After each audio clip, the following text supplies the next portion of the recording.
Hello. Oh my goodness. Hello. Dang it. I just saw 8 and it dropped down to 5. Damn it. It's going to go at 8. It's going to go at 8. Hey, y'all. Hey, y'all. How's everybody doing? What's going on? What's going on? Damn it. Cannot believe that. Hope I'm not asleep by the time you come on. I've been missing your lives. Yeah. Thanks, Beck. I missed you guys too. I really have. Lisa. Going over to give Tina a like and watch her for 5 minutes till this starts. Nice. Nice. I jumped in for a second, didn't even get to say hi, realized what time it was. I was like, oh darn. Then I had to jump over to Becca really quick and say hey to her. And I mean I always feel live about going when those two, I mean anybody else I don't really care about, but I always try to support those two. So um but I mean I scheduled this live at 1:30 last night, so um you know, gotta do what you gotta do, right? Haven't been live for 3 days, you guys. 3 days. 3 days. Hit that thumbs up. Do that.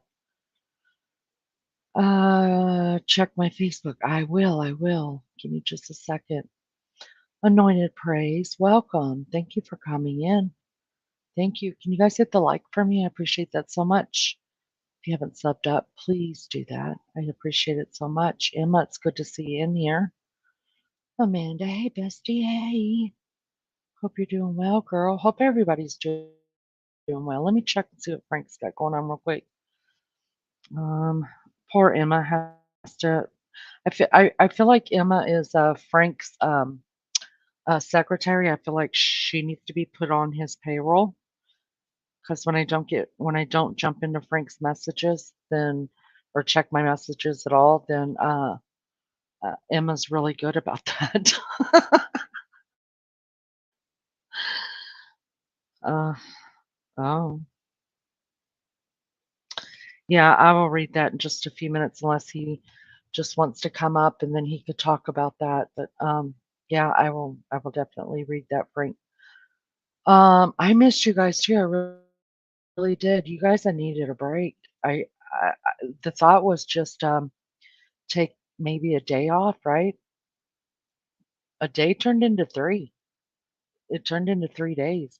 Yeah, I did get on. I was over at Tina's not panel, but in her chat. You guys, sometimes I just love being a chatter too, because I could say whatever the heck I want. 2 or 3 people will get my humor in chat, and the rest won't, and that's okay. I love hanging out in chat. I love that. So, yeah, I hung out there. I went over and hung out with my homestead and people. I found some interesting things online, you guys. I really did. Uh, different part of YouTube that I didn't know existed either. Um, so I was doing a little bit of research on different things, and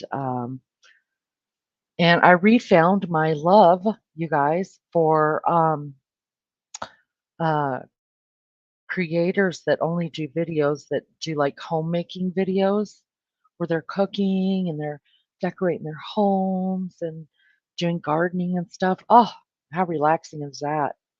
I really, really love it. So I subscribed to a whole bunch of that. And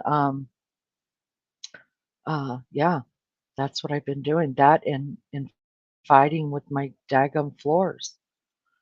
It's a never my floors are a never ending battle between me and my dogs.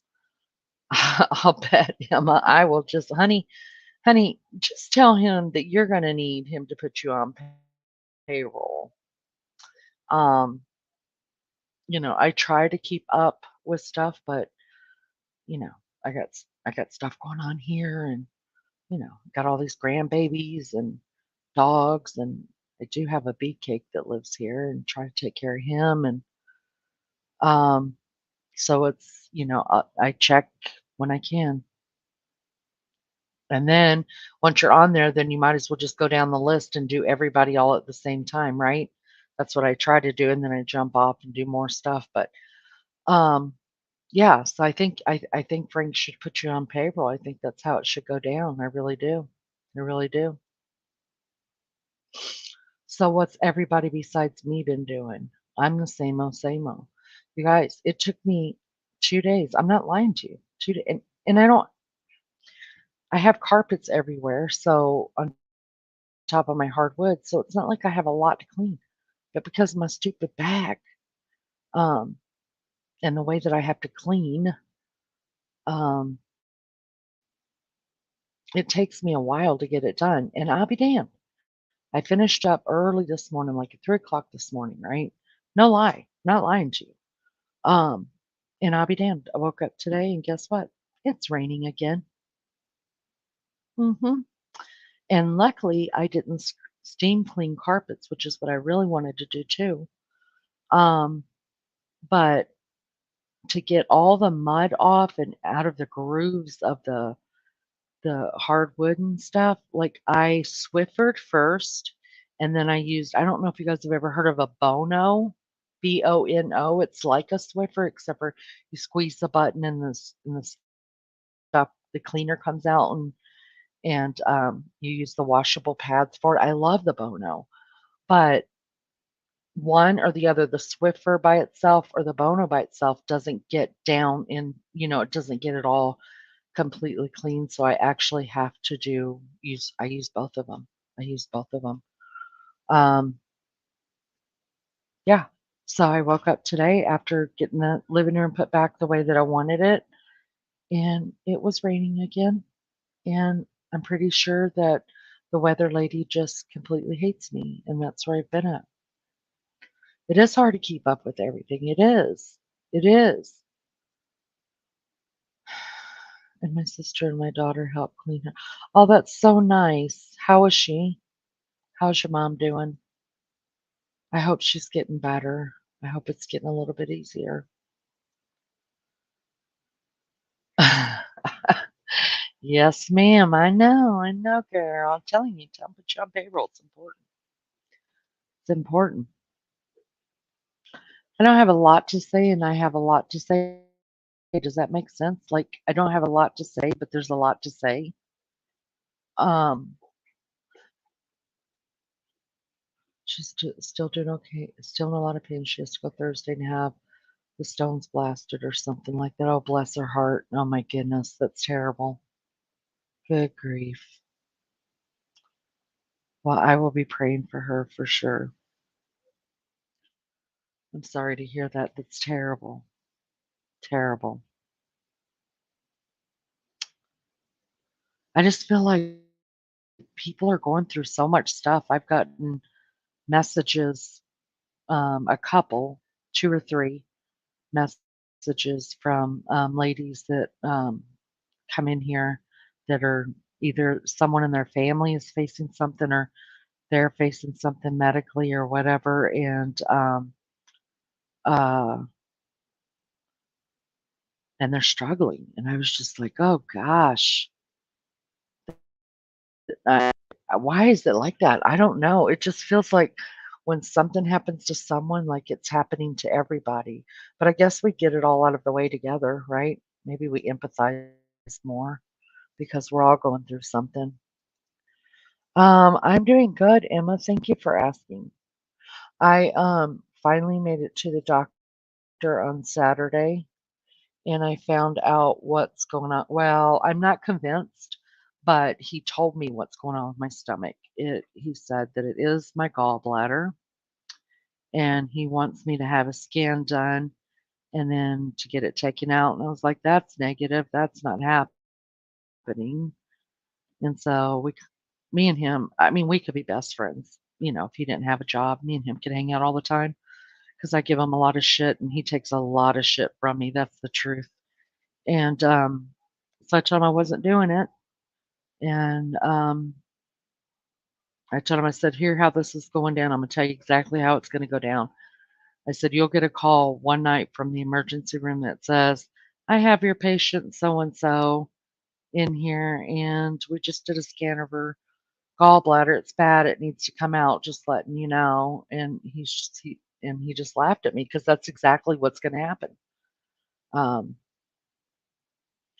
so he just laughed and he said, "Well, when you get ready to start eating cheese again, and you miss eating cheese and things like that that tear up your stomach really bad," which is pretty much everything now. Now I'm scared to eat anything because I don't want to deal with the pain anymore.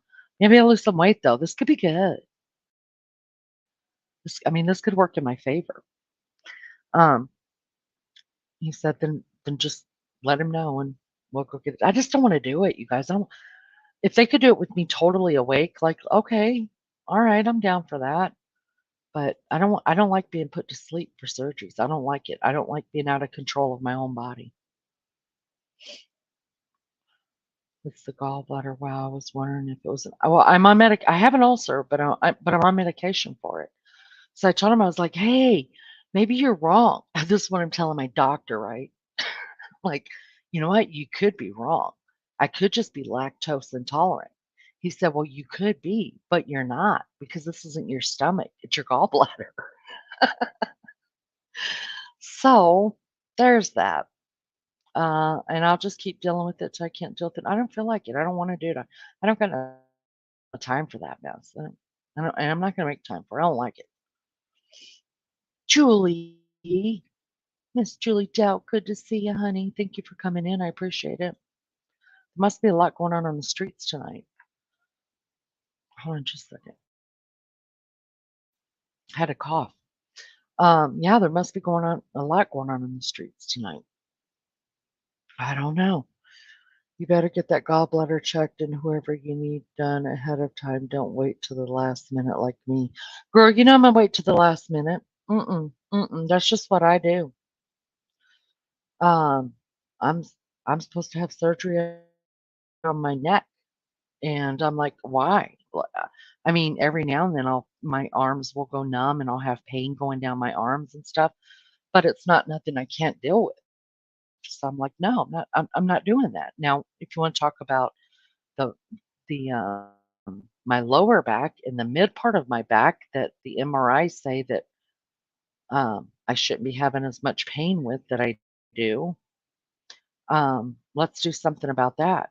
But there's other than taking shots or taking pills, the MRI says that yeah, they're bulging discs, but they're not herniated. And then I have arthritis and stenosis. So what are you gonna do, right? So no, I'm not going to get surgeries until I have to have surgeries.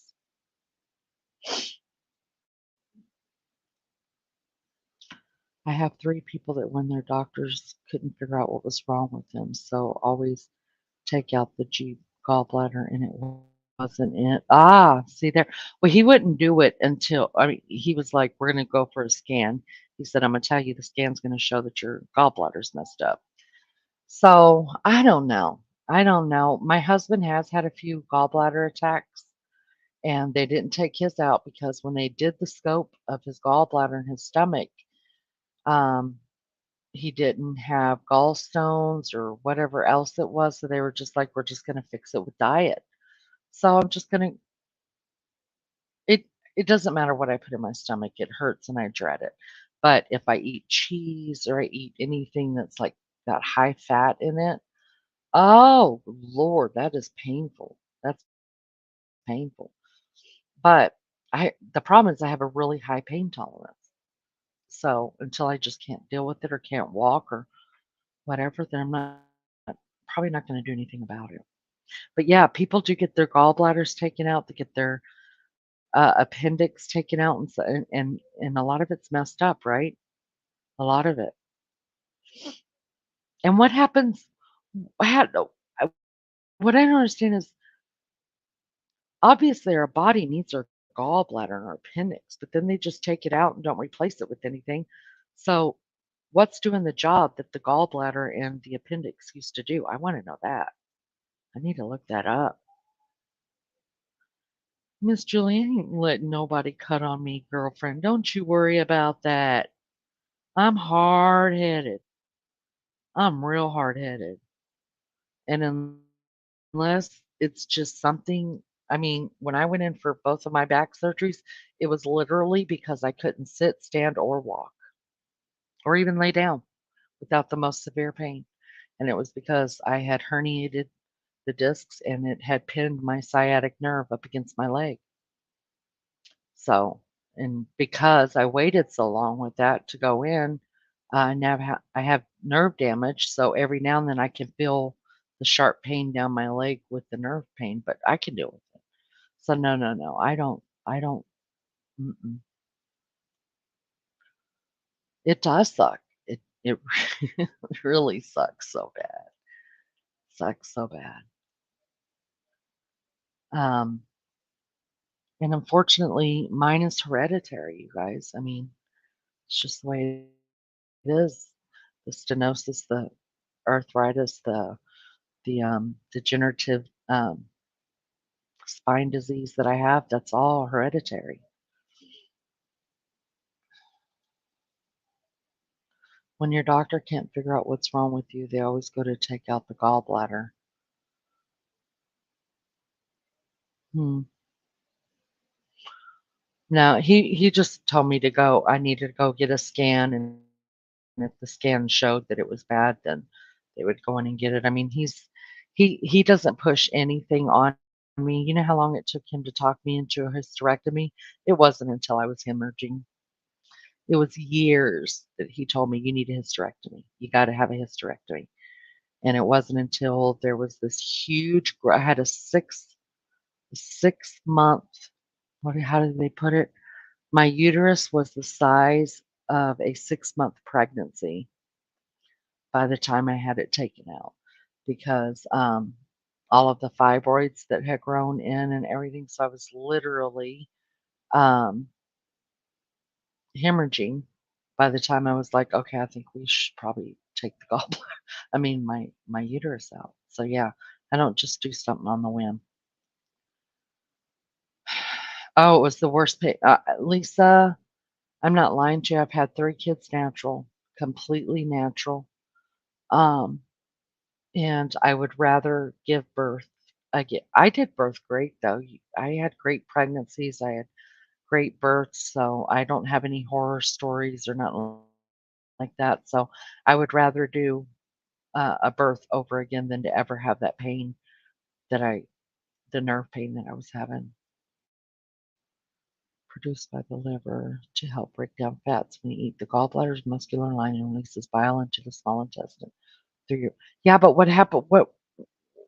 Where does all that go when you don't have a gallbladder left to do it for you? Miss Julie, do you know how hard it is to stay away from cheese? Can we just talk about that? That's a real thing.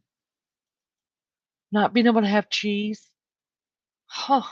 I want cheese so bad, you guys. I can't stand it. I love all cheeses. It started out just as any kind of white cheese made me sick, and um, then it got to where the yellow cheese did, and that's when I started having these bad attacks with it, stomach attacks. I live with my cystic fibroids. I'm used to the pain. Yeah, but I mean, y'all, seriously, my uterus weighed, um, just the uterus without the fibroids in it. My uterus weighed 6 point something pounds. Um, and it's because it thought it was pregnant with all them fibroids, right? It just kept growing and growing and growing. And then I started hemorrhaging, so I went into emergency surgery. And now, after I had it done, I was like, oh my God, why didn't I listen and just do that sooner? Was really the greatest thing that ever happened to me. Hey, JB. Had gallbladders for about 5 years and got sick and drove myself to the hospital. It was what? You didn't have to tell me that, girl. Boy, aren't you just full of good news, JB? They said I would not have woke up if I had not come in. They removed it and it ruptured. Mm, well, I wasn't told anything like that could happen. So now I'm gonna be researching, and now you know I'm a hypochondriac. Lisa, tell him I'm a freaking hypochondriac. Now I'm gonna have to research the hell out of that. Oh God, I didn't know that. I didn't even know that was possible. Who knew? Will it make me lose weight? Because if it does, I'm all about it. I'll keep it. Your brother may tell him to. Your brother may tell him to get me all the pain relief they could when I. uh no, I spit my kids out, you guys. I had such, but my mom said that she had really, really easy labor and deliveries too. I felt the healthiest I've ever felt in my life when I was pregnant. Even my thyroid numbers, you guys, was perfect. Perfect. The only thing was my last pregnancy, I had gestational diabetes. I didn't pay attention to that crap either. I didn't care. Um, but I really felt more healthy than ever being pregnant. You're a different person now, so you can eat cheese. Oh man, I miss cheese. Oh no, I don't like pain medicines. Because I have to be in control. Just be fine. Just cut back on the fatty food. So maybe I'll just go get low fat cheese and try that. Maybe we'll do that. Yes, it did. That's no lie. I'm not lying to you.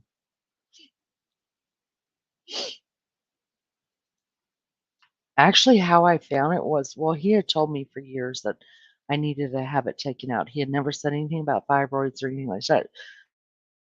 That it was just, really heavy monthlies and stuff like that. And I was always anemic, always. So I was always taking crazy supplements of iron and over the count, prescription iron pills and stuff like that. We could never get my blood right. And he told me, he said it's because of what's going on. Well, that had been going on for years. And one day I had got to the bathtub and I flipped over on my stomach in the bathtub, and literally I felt a big ball in my stomach like I was pregnant. And I was like, I flipped myself back over and I pushed on it and I was like, oh my God. And then I wanted to make sure that I wasn't crazy. So I flipped back over and I pushed my stomach up against, the ground of the bathtub. And I felt it like kind of move towards my back. And I knew there was no way I was pregnant because, my husband had that fixed taken care of a long time ago. I got right out of that bathtub, y'all. I called my doctor and he said, I told you, you need to have a hysterectomy. And he sent me, I was like, well, you better, it was my very first surgery ever. And he said, and I told him, I said, you better give me the best of the best because they got one shot at this and I better not die. And so he gave me his wife's OB, and it was the best thing that ever happened to me, seriously, besides a couple of other things. Size of a watermelon. Oh, I couldn't imagine. I could not imagine. Oof, I gotta look that up. I was told it wouldn't rupture too and ignored it. I was never even told it could rupture. He just told me I had to have it done, and I was like, no, I'm not doing it. Negative. But I'm real hard headed. I'm a terrible person. I'm terrible. I am really bad. Listen, when I went in and had my colonoscopy done, you know how they tell you, oh, it's outpatient, no big deal. You'll be in and out of here in 45 minutes, blah, blah, blah, blah, blah. Well, I woke up from the damn thing, and uh, the lady came and she's like, oh, you're awake. I was like, yeah, I need to go. And she was like, well, let's just, you just woke up. Let's wait, 10 or 15 minutes, see how things are going and all this. And I was like, oh, no, no, no. Like, I'm leaving right now. And she said, well, let me go get your husband. When she came back, y'all, I had taken out my own IV and set it on the thing. And I was dressed. I was up, dressed, ready to go by the time my husband walked back in with the nurse. And she was like, what did you do? Don't tell me it's outpatient, because when you say outpatient, the minute I wake up, the IV's coming out and I'm out of here. I'm a terrible patient. I lost 40 pounds with dumping syndrome. What's that? I want to know. I am hypochondriac, y'all. I am so bad. least they'll tell you, Jesus, I think I got it all. Listen, I Google doctor and me are like tight. I diagnose myself with all kind of stuff looking at Google. I'm not lying. Me too, Julie. Oh gosh, I loved being pregnant so much. So much. They reroute your gallbladder to stomach, and if it's too much, you have.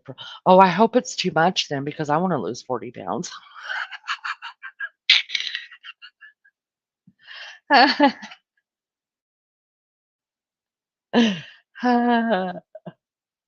So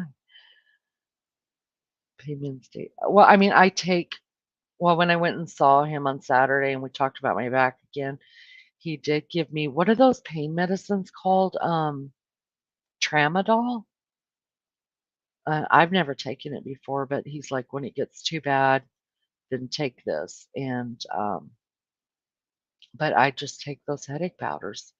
But I take, every 4 hours to calm my pain down. It just takes the edge off, but I try not, I really do try not to bend, lift, or twist. I really do. And when I know I have to do it, I just stand there for a second and think about the pain that I'm fixing to be in. But what can you do? What can you do? You don't I'm gonna have to know now, JB. I'm gonna have to know now, and I'm gonna become a mental mess for it. I'm gonna walk around thinking that my gallbladder's busting and that I might now I'm gonna have to look up the signs for sepsis too because I might have that. It's terrible what I do to myself. Oh yeah, I took out my IV. Yeah.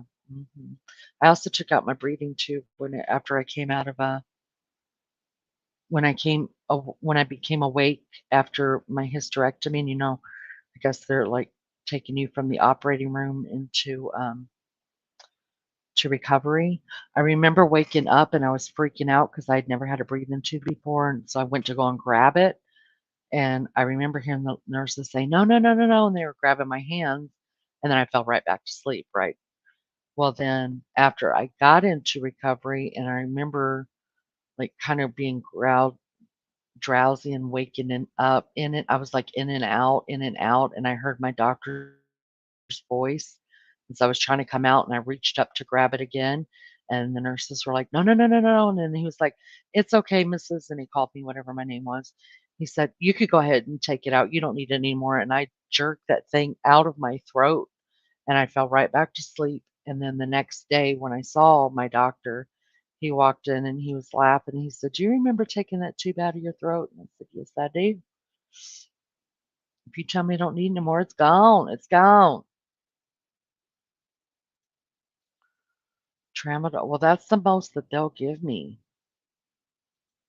But I've never had it, so maybe it'll work, right? Because I've never taken that stuff before.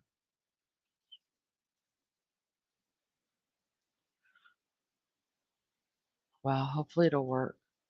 And then I had to read the side effects, right? And one of the side effects is that you could have hallucinations on it. Did you guys know that? Tramadol causes hallucinations in some people. Oh, for the love of God. Terrible. Terrible. Um,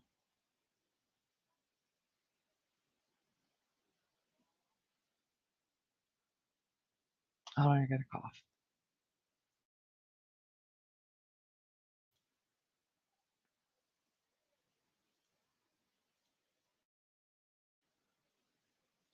Thank God. Thank God. Well, they say Xanax is addictive. I'm not addicted to that stuff. Um, I mean, my prescription is 3 times a day. I'm lucky to take a half a pill a day. I only take it if, like, there's seriously something that I'm struggling with. Um, so I hardly ever take on I can't I'm just not, and I have a really addictive personality. really. But I don't I don't feel any withdrawal or anything from those.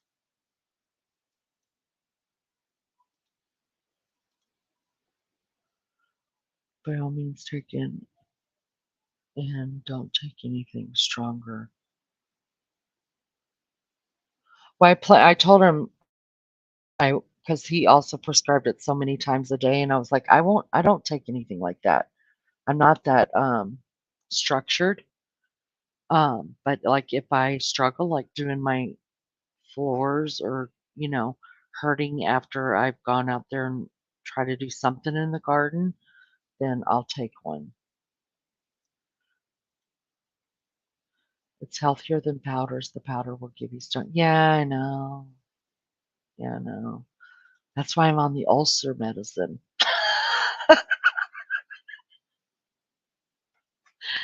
Now those are an addiction.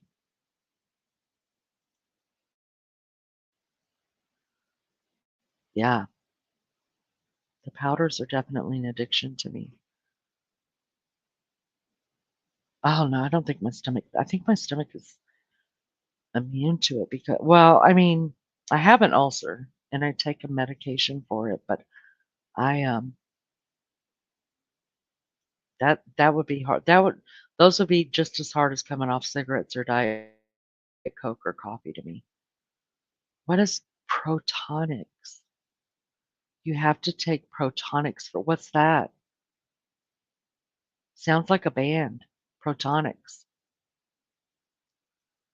It's really odd. Some my tolerance of pain meds is too high. Huh.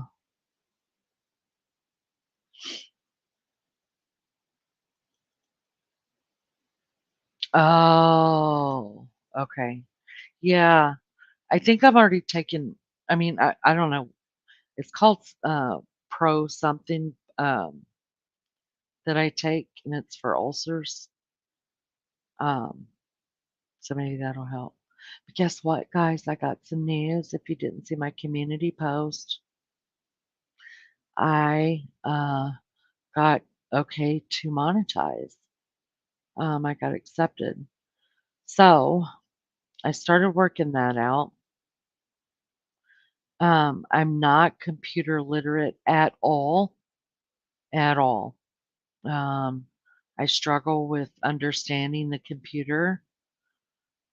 So some of it, I think I got it all set up except for like doing the part where you have to like make an account and submit like somewhere for the money to go and things like that. I don't deal with stuff like that either. So my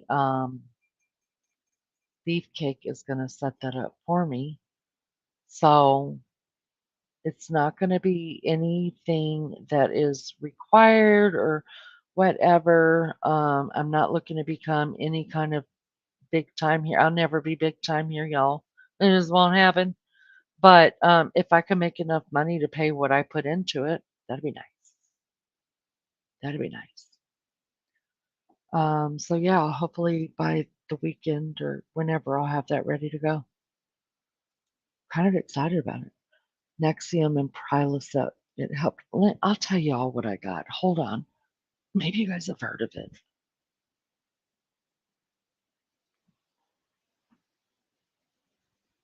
I picked out all my fun little what do you call the emojis and super stickers. That was the most fun for me to do. Um, to pick those out. What is the stuff called that I'm on? Hold on. This is just a dumb stomach pill, so God. It's called Prozol. Here, I'll put it in here. Have you guys ever heard of this one? Pantoprazole. Prozole. Gosh, Lee.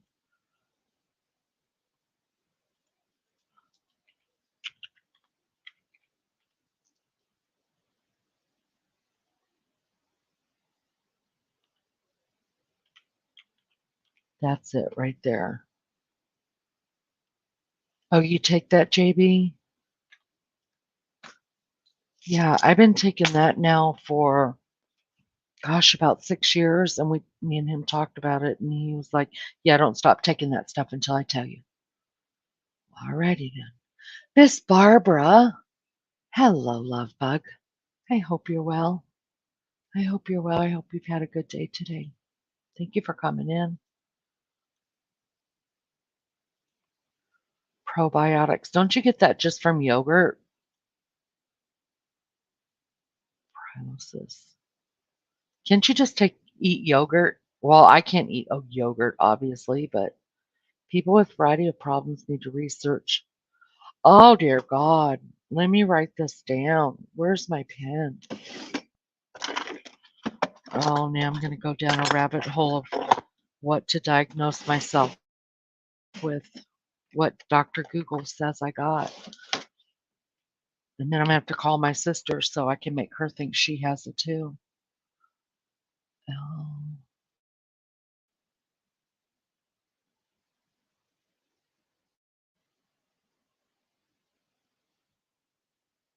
Okay, I wrote that down. I'm probably going to diagnose myself with that by the weekend, and then I'll call my sister, who's also a hypochondriac, and get her set up on believing that for herself too.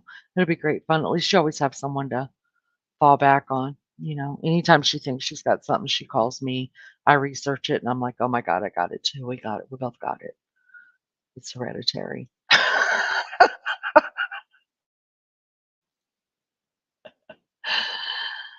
I think my friend takes the same stomach medication. He let me try it. I really helped my stomach a lot. Wow. Hmm. Yeah, I've heard of omeprazole, or however you say that. I think it's kind of probably the same thing, don't you think? Anything that has that Prazole at the end are kind of like the same kind of medicines. I took Nexium as soon as it came out for heartburn. So that's what I told him too, like the heartburn and all the other symptoms that come with it. And he's like, "Yeah, it's not your stomach, it's your gallbladder." Like, But he's been right. He's super smart, you guys. He's been right about everything. He's been my doctor for listen, my doctor knows more about me than my whole family, including my beefcake put together. Like my doctor, I'm super honest with him about everything. He knows I'm a freaking hypochondriac. He knows that if he gives me a new medication that I have to sit in his office and take it for 30 minutes. After I take it, I sit, oh God, you guys, I can't believe I'm telling you this. This is what a fruitcake I am, you guys. I'll take the medication in his office and I sit in there for 30 minutes. And then when I don't die, I tell him goodbye and I leave. And he knows that's what I'm doing. In fact, he's the one that suggested it. He's like, "Why haven't you taken this new medication I gave you?" Because I'm scared. So then he's like, "Then I want you to go sit in the office out there, take the medication, and when you don't die, go home." He knows it. Irish Ivy, hello, you little cutie pie. I have it for sure. That's the way I feel about life. No, I'm being honest. I'm not, listen, guys. I've been watching the Looney Tune. I'm obsessed. I'm Looney Tune too. I'm a total fruitcake. And I know that about myself. And I'm okay with it. And you know what? I get along with fruitcakes. They understand me. Oh, it doesn't have enough? I used to love yogurt, you guys. I used to eat yogurt constantly. Don't scare you. I can't help it. Hey, somebody grind doing it by myself. She's gonna have to get it too. It's terrible, but that's just what she's gonna be scared too. It's the way it's going. And you know what's funny, Lisa? This God's on truth. We both have the same damn doctor. He's gonna be shitty with me. Proton pump inhibitors. Wow, I never heard of stuff like that. Omeprazole. Oh, yeah, that's easy to say. Omeprazole. See, they should always spell out medicines like what, Barbara Smith just did, then I can say 'em. I'm nutty as a fruitcake, and I'm okay. In fact, one of my w honestly, one of my, emojis that I picked out, you guys, is a fruitcake. Get on my level.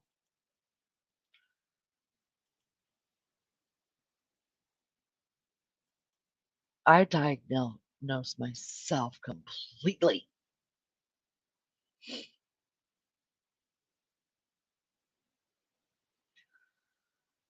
It's you know what? It's a good thing about the internet, and it's a really, really bad thing. Irish Ivy, well, we're glad you're here, honey. Thank you for coming in. I'm glad you caught alive. Um, fudge sickles. I just forgot what I was saying. Oh, the internet. It's a really good thing. You connect with people all over the world, people you never met before. You learn about different countries, different states, different places, people's lives. But then you got me, who's like looking everywhere on the internet at diseases I could possibly have. Because I will go to my doctor and I will say, look, I have Google searched and I either have this, this, or this. Tell me which one you think it is. And he knows. He knows. Um, pimple popping stuff, holes. I have a I have phobias, you guys. Different people have weird phobias, right? One of my weird phobias are holes. Like looking at pores in my skin. It gives me the hibby-jibbies, but I can't stop looking at it. You know what I mean? Or things with like the same size holes in them, and I can imagine stuff. It's the oddest thing. Um, so yeah, I'm nutty as a fruitcake. I love yogurt too. I really do. The best yogurt, at least I'm going to tell you this right now, is the McDonald's yogurt. It is a low-fat yogurt, and it's not their own brand. It's a brand of somebody else that they make the parfaits with. That is, and I'm not saying it because I'm Miss Hamburger University. Um, honest to goodness, that is the best tasting yogurt ever, ever. I am nutty in a good way, sometimes a bad way, but for the most a good way. I'm just honest. I don't hide my crazy anymore. I'm done with that. I'm too old to hide my crazy because the next generation's already calling me crazy, so I might as well live up to it and normalize. Let's just normalize being a fruitcake. How about that? I won't hate you tomorrow. I'll just have a couple of different diseases.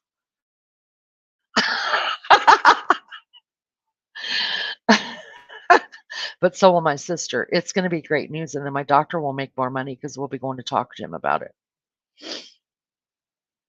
I had pneumonia shot and sat in the waiting room for half an hour. It's scary. You have to do it. I mean, you could die. Have you guys read every my mistake is reading, like, what could happen to you from taking that medicine. There's my problem. If I didn't read it and just popped the medicine, took the pill that's being prescribed, then I'd be fine. But I've read all the back of the bottles. So I know he knows CPR. I know he's got one of he knows to give me an anaphylactic shot or whatever's going to bring me out of it before I die. But if I go home and take the pill and I'm by myself, I'm probably going to die. So just take the new pills in the doctor's office. That's great information right there, you guys. Oh God, it's so good. Richie, I hope you're well. It's been a while. Good to see you. Thanks for coming in. Your sister will hate me. She might.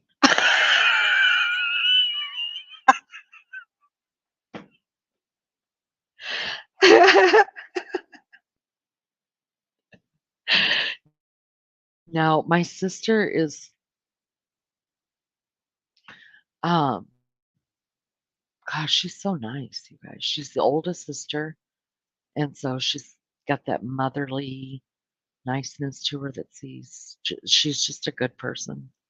Everything I wish I could be when I grow up. I need to forget how to read maybe. I know.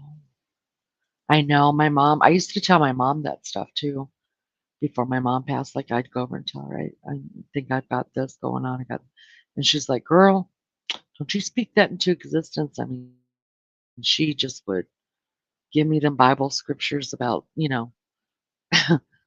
uh, life and death is in the tongue and not to speak things on people. And I raised my kids like that too. But when you're doing it to yourself, you don't think about it as much, right? But when I hear my kids and I'm like, "Don't you speak that on yourself." I give out great, great advice, but I don't take it. I don't take it. I think everybody's like that, right? I'm not in a ship by myself. Not in a ship alone.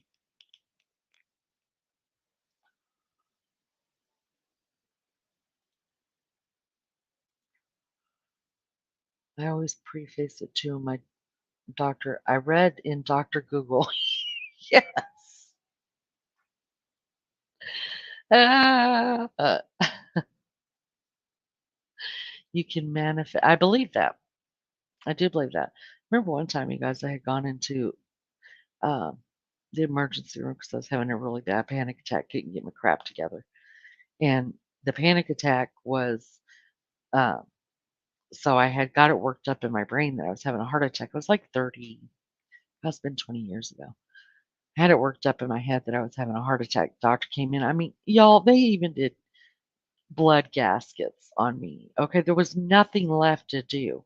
We had the EKGs, we had the blood gaskets, we had the regular blood draws, we had the x-rays, we had, I mean, everything they could do had been done. The doctor came in, I'll never ever forget it. I'm a freaking mess, right? You know, right? Freaking out on the table. I'm dying. And the doctor came in, and every time a test was run, it would come back normal. The blood gasket was the very last thing that he did. And so every test that came back, he came in and he's like, "I'm not finding anything. You're having a panic attack and you need to knock it off." I mean, he was getting like really serious. And I was like, "No, you knock it off. Get me Get me figured out and don't you give me no medicine." I was determined. I didn't want no freaking medicine in the IV, right? Because I didn't want them like knocking me out or calming me down when I was having a heart attack. Someone had to listen to me, right? So then he's like, "All right, I'm gonna do one more test and you're not gonna like it, but this is what we're gonna do, and we're gonna do blood gaskets." So they ended up doing blood gaskets in both of my wrists and came back a little while later and an hour or two later, I don't know how long it was. When you have a panic attack, it just seems like forever. Came back in and he said, "You are not having a heart attack." He said, "I'm telling you, I would bet my career on it right now. You're not having a heart attack." He said, "But I will tell you this. If you don't calm down right now and get this stuff together, you very well could have a heart attack." He said, "I've seen it happen." And I was like, "You don't understand, blah, blah, blah." And the last thing that man said was in that room was, "That's it. Give her Valium." Because I had been bucking the whole time, right? Don't you give me no medicine, right? It was either give me Viagra or put me in a home, I guess. I don't know. I was scared to death when I heard him say it. Start crying even more. I don't know how I cried even more because I was freaking wrecked. They came in and they were started. I'd never had anything like that before in my life, you guys.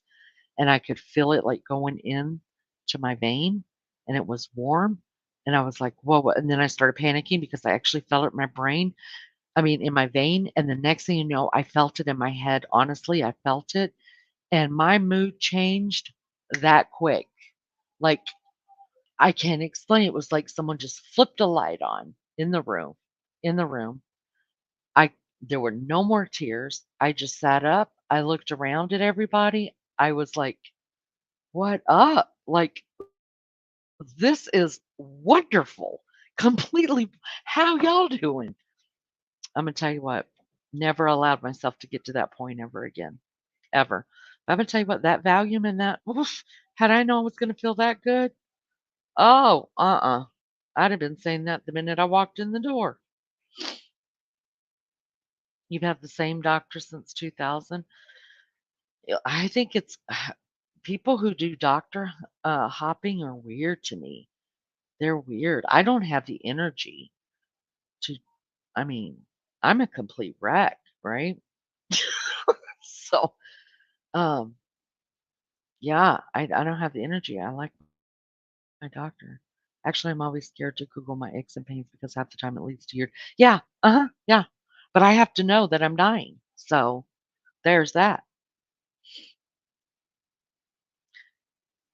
At least we're, yes, ready for the doc. You just walk in and say, look, it's one of three things, doc, and I'm gonna need you to figure it out from here. Let's do some blood work. Gosh, every time I go in there, I'm like, can we do blood work?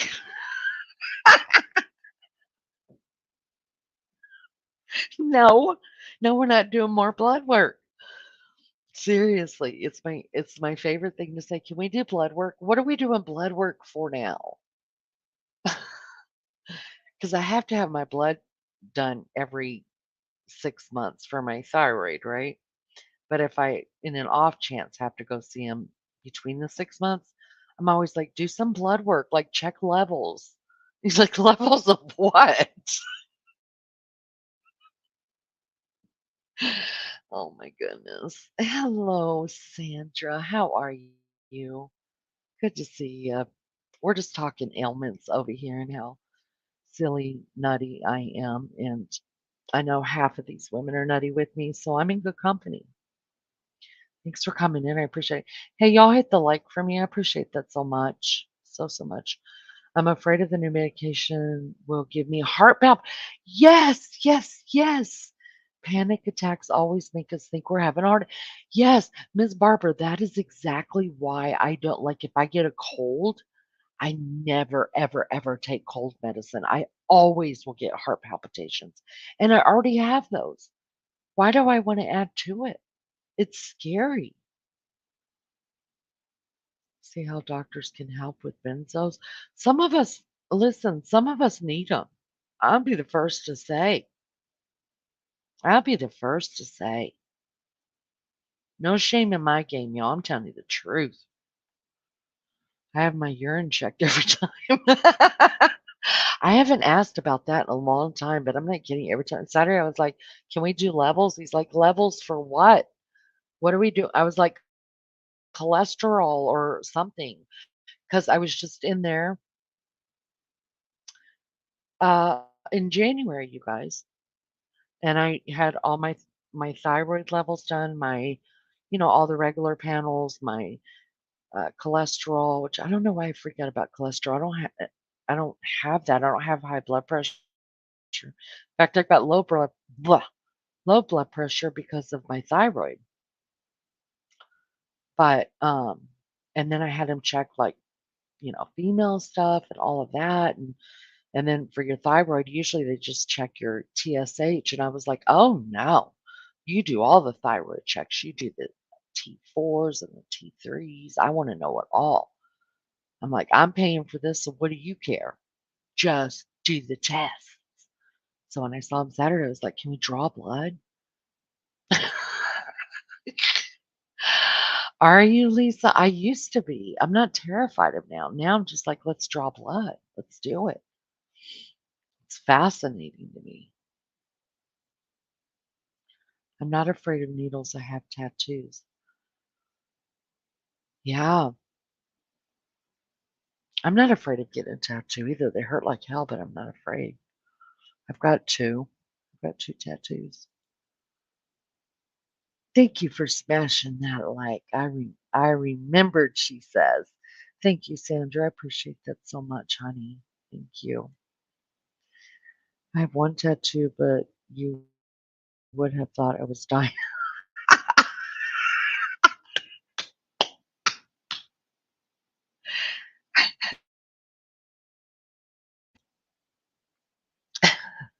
I have one on my wrist as well. That was my last one that I got inside of my wrist. I usually have to go back and do it. Sometimes I do too. It's harder when you're on a phone, right? Because you kind of have to like push chat out of the way. and then hit it, you know what I mean? And then sometimes you just don't think about hitting it before you come in because, you just hit it to go straight to the live. So I get it, most people are on their phones. So I get it. Just I don't care when it's done. I just hope people do it. I used to get like 50. I haven't looked at my analytics in a while, you guys. So I don't know. Pretend you have an UTI and they will check it and maybe show.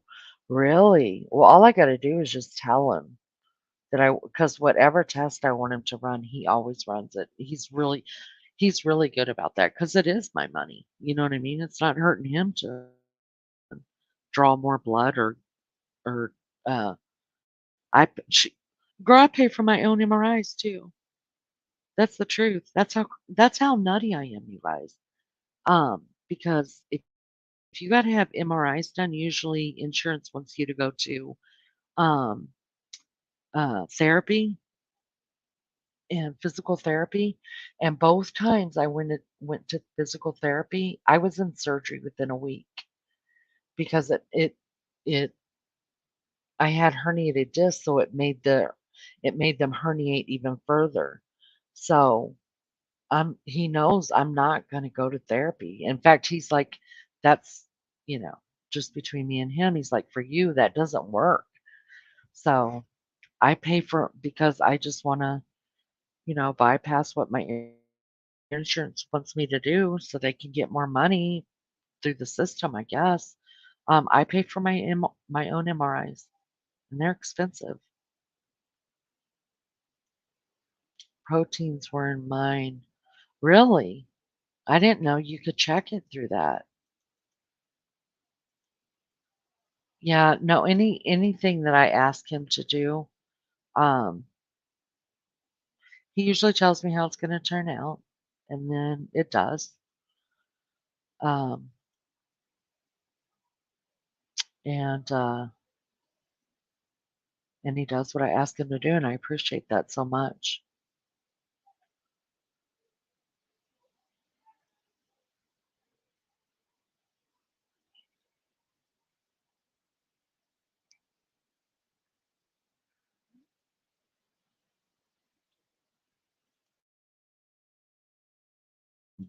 All right, so off of the medical talk.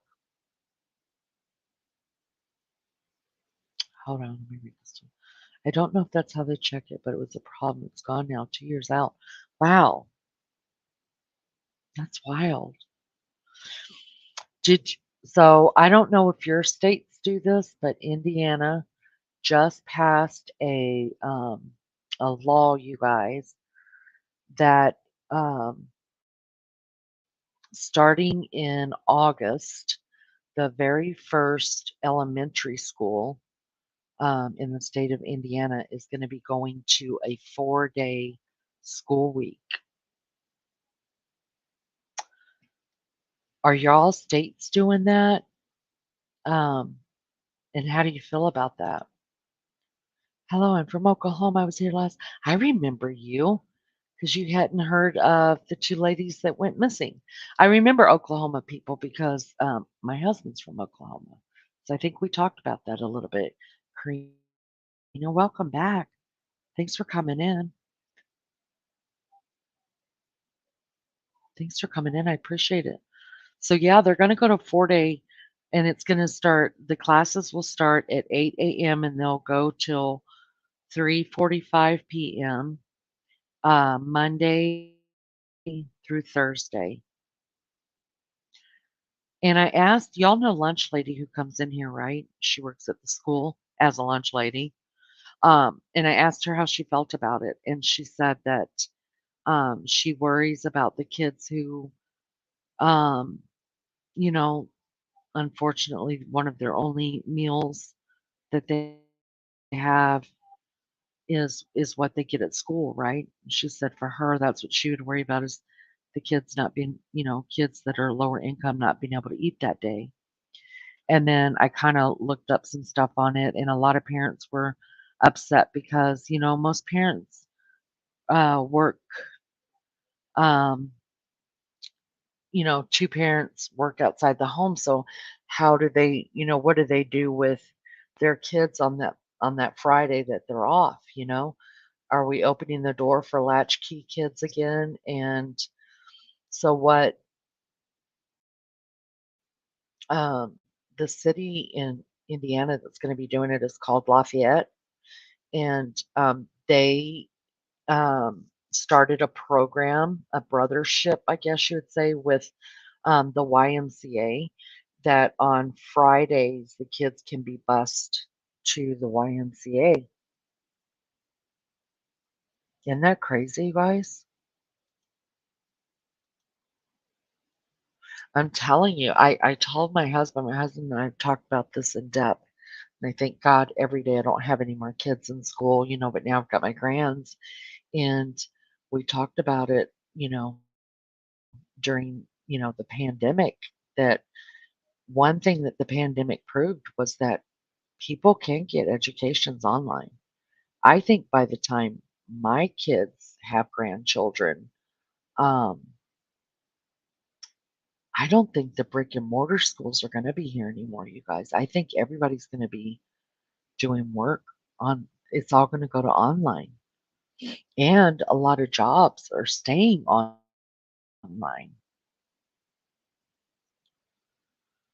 But the sad thing is that the generations behind us, they're struggling with social, things and being social because they're so used to already having their faces in a phone or in a computer screen. I think it's going to be worse. It's going to be worse on mental health for people. I don't like it. I just don't like it. Yeah, no, it won't be year round. It'll still just be, so our schools here start in August and they go through May. But some of the school districts, like I wasn't in, my kids were not in the IPS, which is the Indianapolis Public School District. We were in Hamilton County Public School System, and we were year round. So how year round worked was, and we've been in year round since my youngest child was in junior high, I think. It's been many years.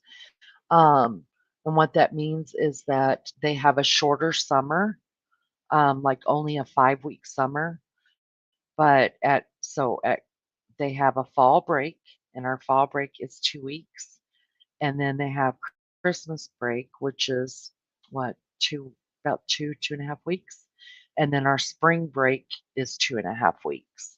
So they took a month away from summer that we normally have, and put it, or they took 2 weeks out of the summer that we would normally have and put 1 week over into fall break and 1 week over into spring break.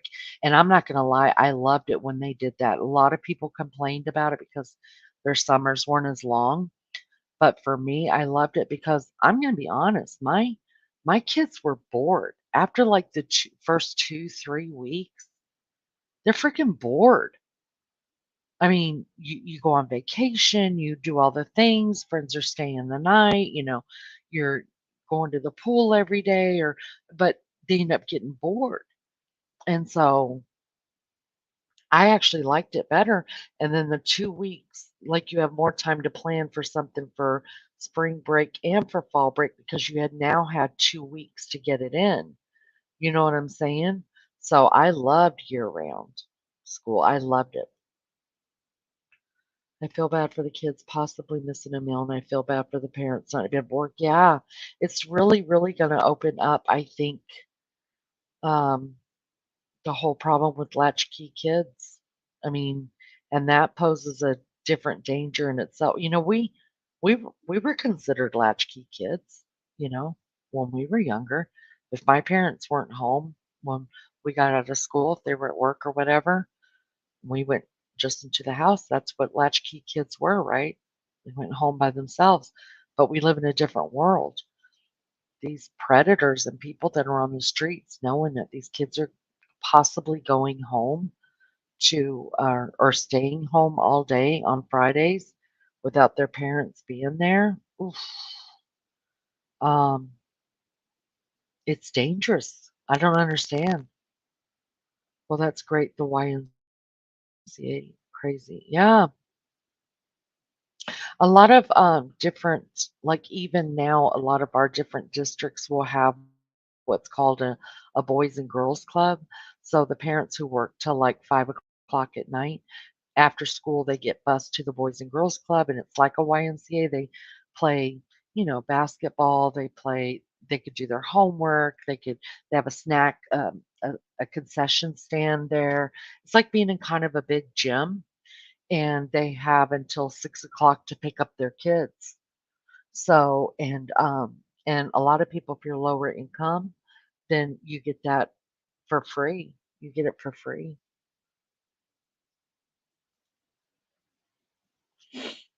It's good. It is good to see sunshine here. Thank you for coming in. I appreciate it so much. I have been here. This just sets me off. I'm sorry. It is a thing though that we need to talk about. It is um I mean that's just what's happening in our world, right? I mean our poor grandkids.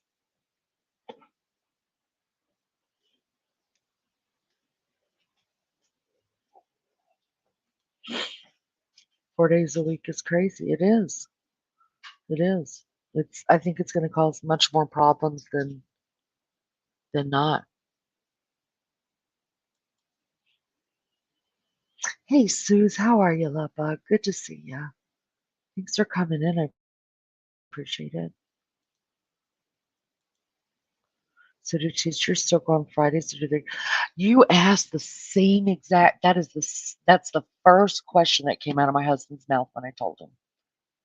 And I don't know if they go in on Fridays or if Fridays are being given to them to do their, weekly curriculas and stuff like that, like getting their teaching plans together or whatever. I don't know how that's gonna work.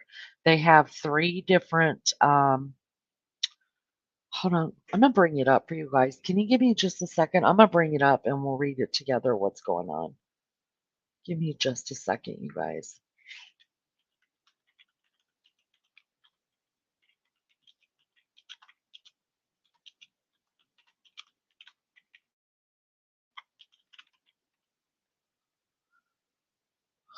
Let's see.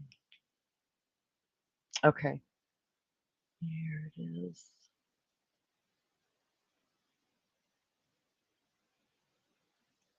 Okay.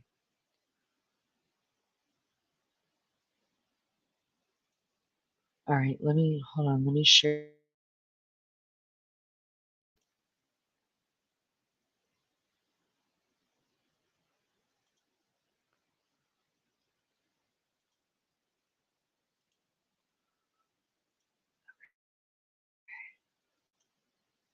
All right, can you guys see? I can't see the chat right now, okay, you guys, but we'll read it.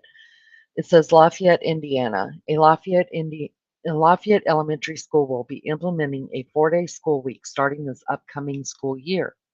On Wednesday, special school board meeting in Lafayette School Corporation approved Benton Elementary School to move to a four school day a week instead of the traditional 5.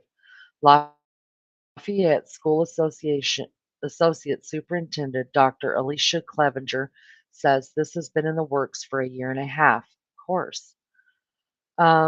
With the days being longer, the teachers are able to delve into academic standards and curriculum with more depth and enrichment because the day won't be chopped up and segmented. Benton Elementary will be the first school in the state to have a 4-day school week.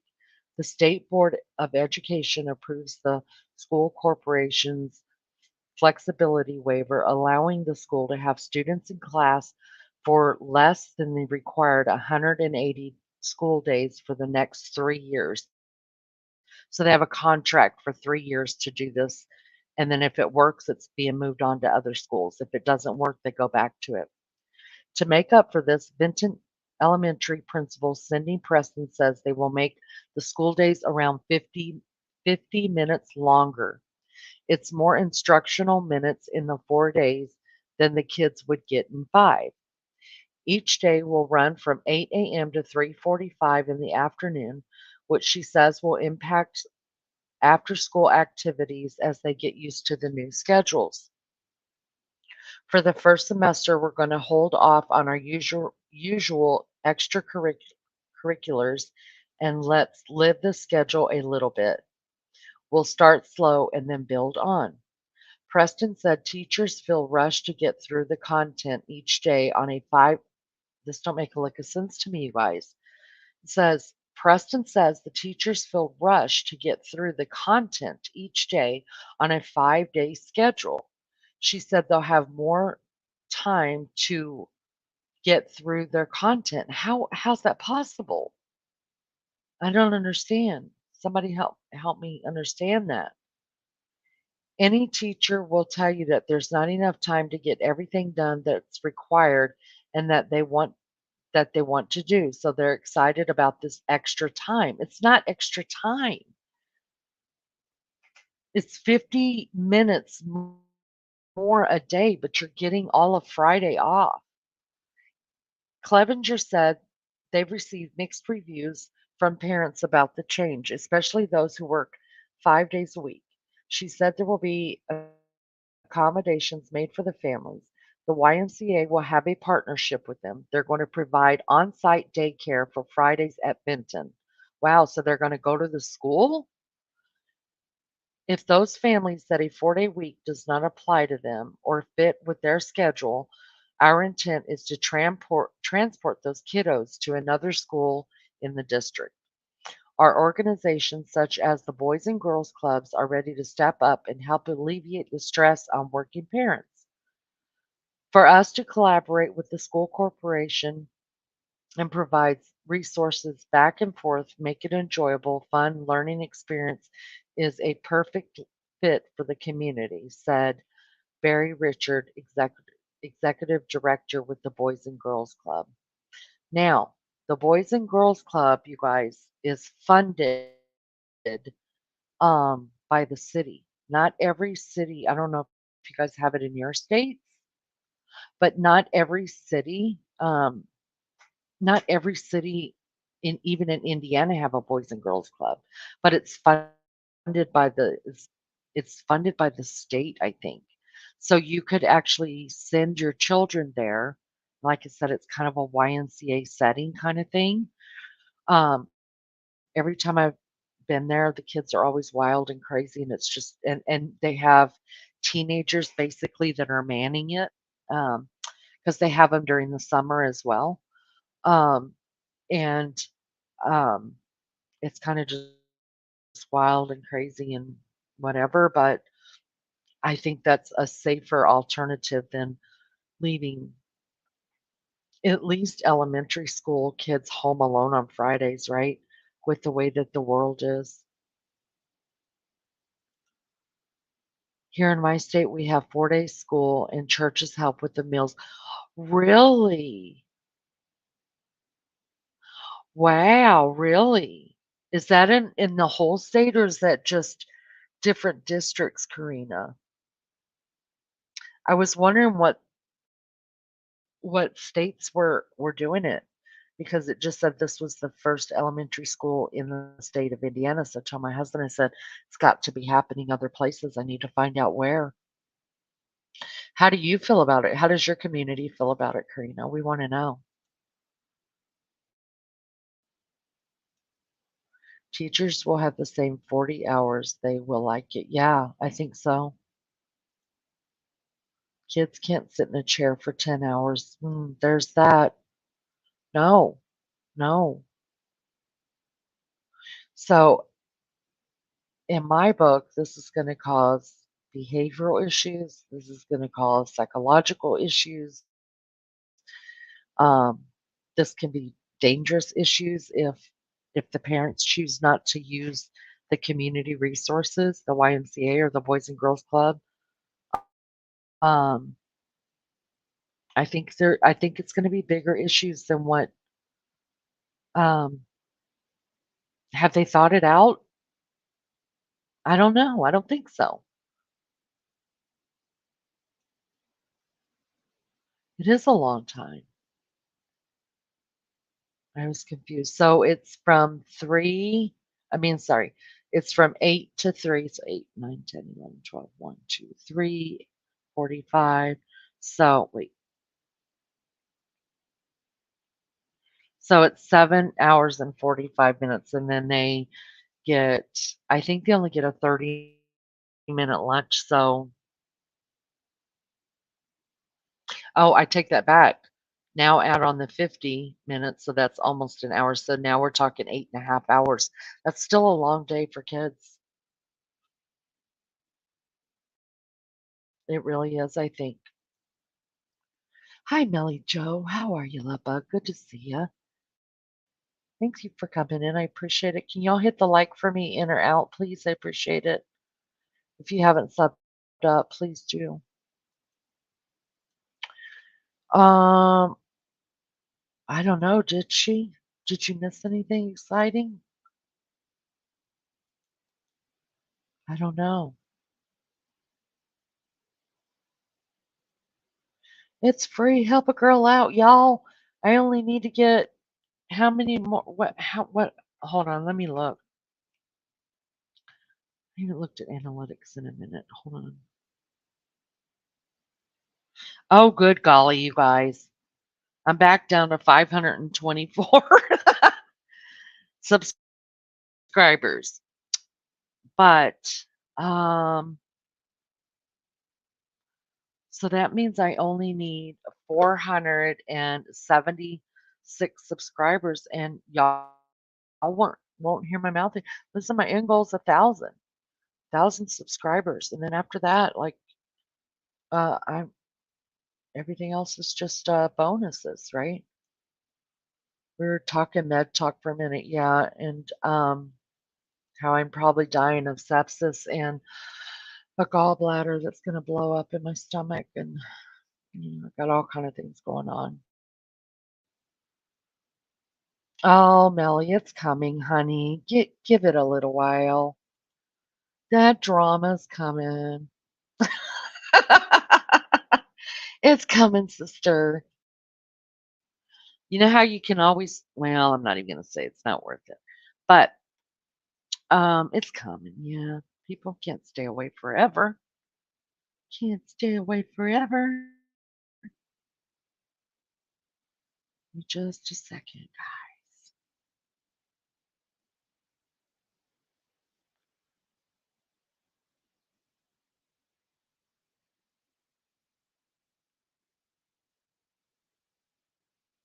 This is Tuesday night, right? Yeah, it's Tuesday night. Yeah, y'all please subscribe if you haven't. I appreciate that. Not all of the state, just in some areas. Wow. I really just believe I believe it. I believe that you guys this is what it's going to, and eventually it's going to be all online schools. I mean, they proved it during the pandemic.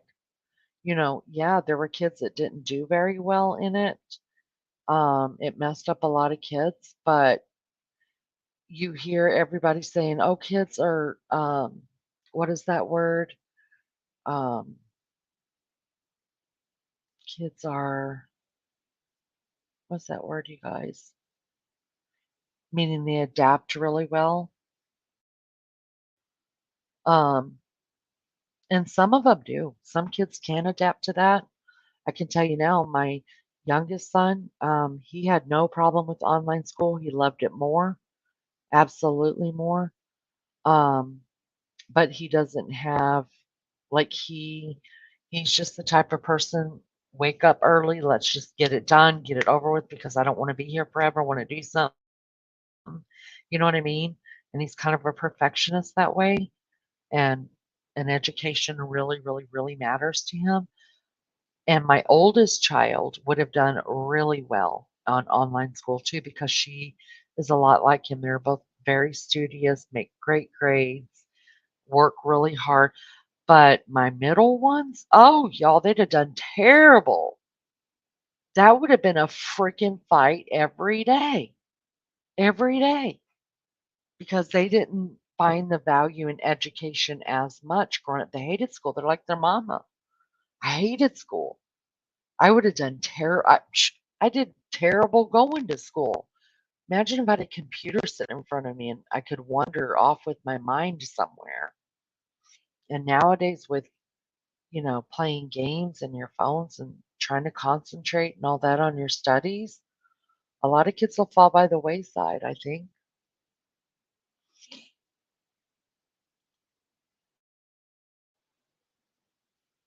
when the old gallbladder blows.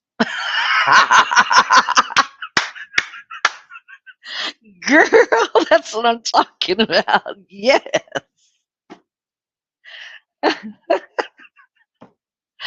I'll make sure. I will. I'll have a discussion with my body parts. We're going to do anything fun. Make sure I'm live. Get some views in here. You hear me? We get some views. Leanie's gallbladder blew up. Oh, perfect. The pandemic online schooling was probably part of it. Oh, Lisa, girl, I believe that to be true. I believe that to be true. I believe there was a whole couple of reasons why that pandemic came to be. Luna 3 Moon, thank you for coming in. I appreciate it so much. I appreciate you being here. Thank you. Thank you, everybody, for being here. I appreciate it. Are you having Melly Joe? Yeah, that's what the doc. Remember, I was having all that stomach issue for like 2 weeks. I've been having bad problems with it. So I saw the doctor on, maybe it's been longer. I guess it has been longer because it took me 2 months to get a doctor appointment. Anyways, he thinks it's my gallbladder, but I refuse to. Yeah, I'm not gonna do anything with it, Melly Joe. I'm just gonna deal with the pain and no eating um, cheese and fatty foods and stuff. Hopefully, we'll lose some weight. Missed a ton. My daughter called her. Oh, that's so nice, Barbara. You have a good daughter.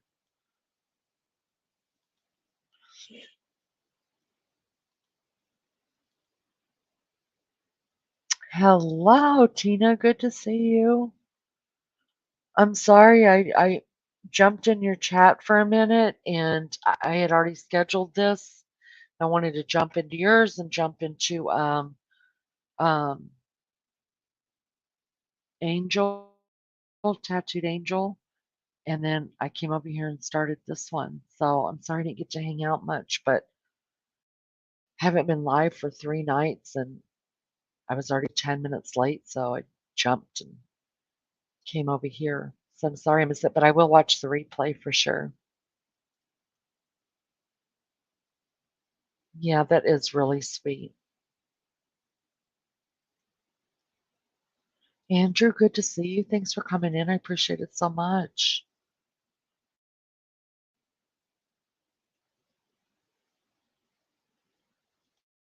It's good to see all of you. Thank you guys for coming in. I appreciate it. Guess what time it is? Guess what time it is? I had to have mine taken out many years ago. Best to cut down the fatty foods. Girl, I am because I could listen. I was, y'all remember I was sitting here like shooting tongues like they were freaking Skittles in my mouth. And the pain, oh God, that was the worst pain ever. Well, I won't say ever, but it was bad. It was so, so bad. So I'm gonna be cutting back tonight. Um tonight I made oh, I just made turkey burgers, but just homemade, like I didn't put them on bread or anything like that. I just kind of made patties, with onion, and then I just made vegetables, steamed vegetables. So, and surprisingly enough, it didn't hurt my stomach. I was scared to eat it, to tell you the truth, but it didn't hurt my stomach at all.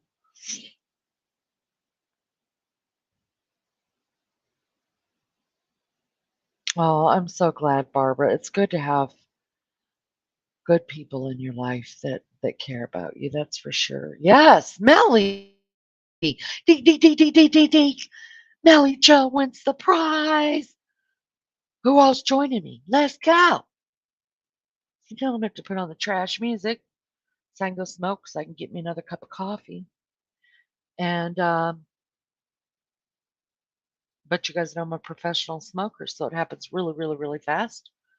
And for you all y'all that have come in a little bit late to the stream, which is fine, I got some news that I'll share with you when I get back. You'll have to stick around for the news. I got some news. I'm full of good news, guys. All right. If you got 'em, smoke 'em. Chew and chew. Be back. BRB.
Whoops.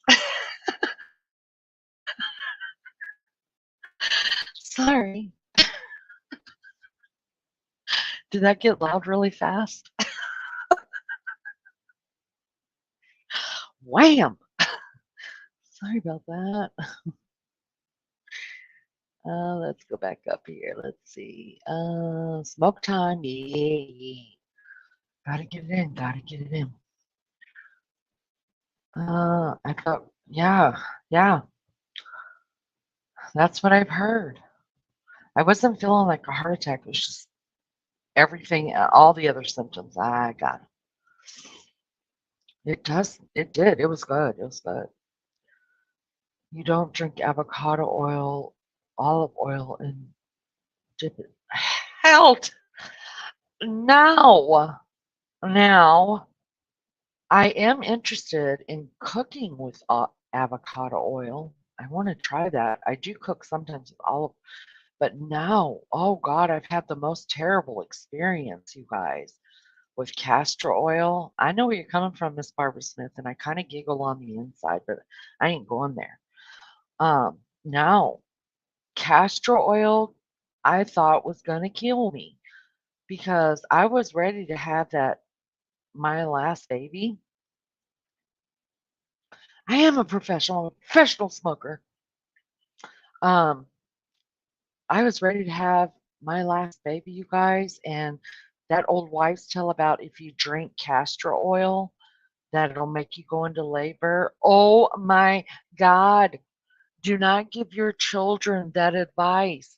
Nobody told me how much I was supposed to drink. I drank the whole, not the whole, okay, I bought the smallest bottle they have. I drank all but probably, I don't know, a few sips of it. I didn't know what the heck I was doing. I should have called my mom. I did. When I tell you guys that it absolutely did not put me in labor, but labor would have been welcome because my stomach cramped up so bad. And I, as gross as this is, I mean, nobody's going to know what I'm saying here. It's the best kept secret ever on the internet. So I'm just going to say it. I stayed on the toilet like I swanny for 18 hours. It was terrible. Don't tell your daughters to drink castor oil unless you tell them how much they're supposed to drink. Oh my God.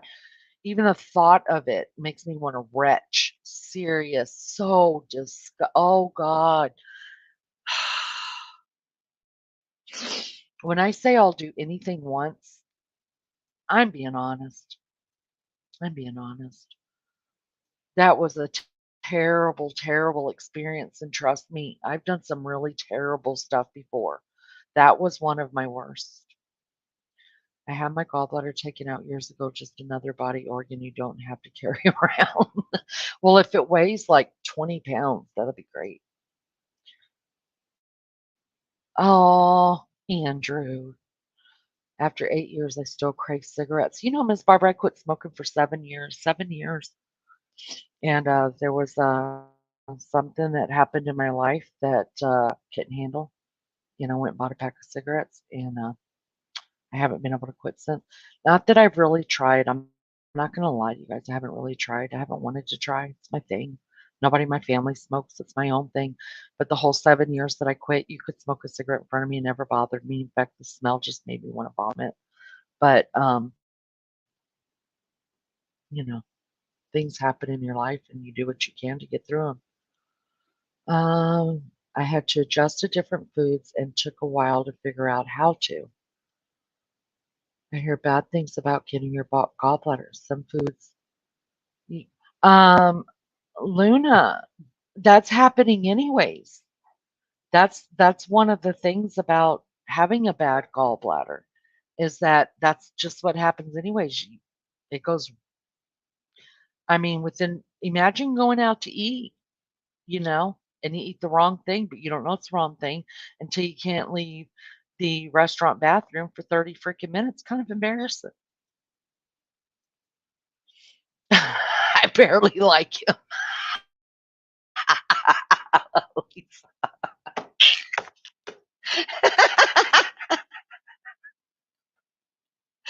Oh, man. We are sisters. Thank God I still have my gallbladder, but that could change any day. Listen, you would think that someone like me, as much problems that I stomach problems that I do have, that I'd be walking around in a size 2 jeans. I'm not. Barbara Smith, you know I get it, girl. You know I got it. Mhm.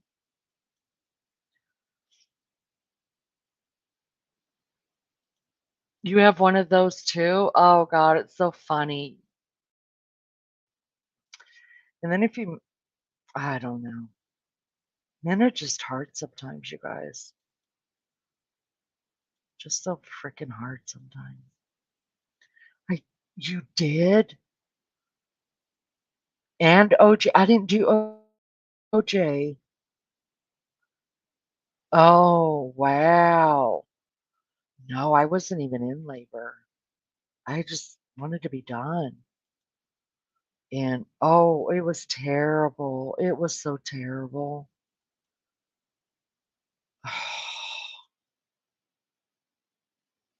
Fatty foods. Fatty foods are so good though. I have dreamt that I can smoke cigarettes 1 day a week. Really? Wow, see, that didn't affect me like that. Well, hello to you, Messy Jessie. Calms my anxiety, say I love you. Oh, that's so sweet of you to say.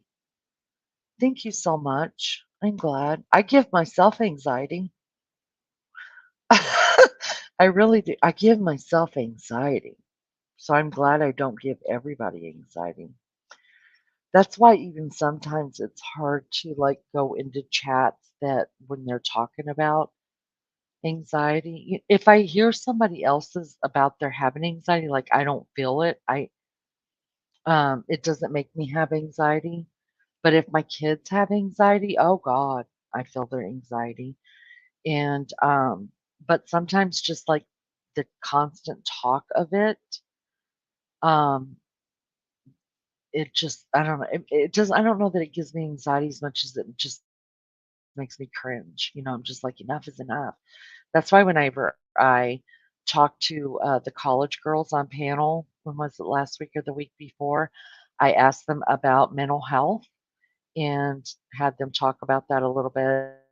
And then I asked them, do they think that mental health is being used as an excuse in some instances these days? And they said yes. And I was glad they said yes because um, I'm proud of their generation for making it okay for someone to say, "You guys, I'm not feeling good. I'm having a panic attack," or "I'm not feeling good. Feeling a little anxious today," or whatever, and people are just like, "Okay, well, take it easy. Don't worry about it. We got you. We got this. Go lay down. Do what you got to do. Get in a better mindset." That's really nice. But there are people that use the word, "I'm having a panic attack," um, as if it's nothing. I mean, seriously, if you're having a panic attack, you can't talk, much less tell anybody. You're barely getting it out. I'm having a panic attack. You're barely, if you're in a full blown panic attack, you're not talking. You're focusing on breathing, how your heart's beating, you're sweating, you must be having a freaking heart attack. You're going to pass out at any minute because you're hyperventilating and it's just a whole thing, right? Like you're dying right there. There's so when people just use the term I'm having a panic attack, I just want to punch them in the face. Really. So when those girls said yes, that some people do use mental health as excuses, you know, I was like, all right, we're in good hands. These girls at least can recognize it. You know what I mean? Like, give empathy, yes. Give sympathy, yes. But um, be able to recognize when people need those emotions from you. You know what I mean? I think that's important to be able to recognize when people really need that emotion from you.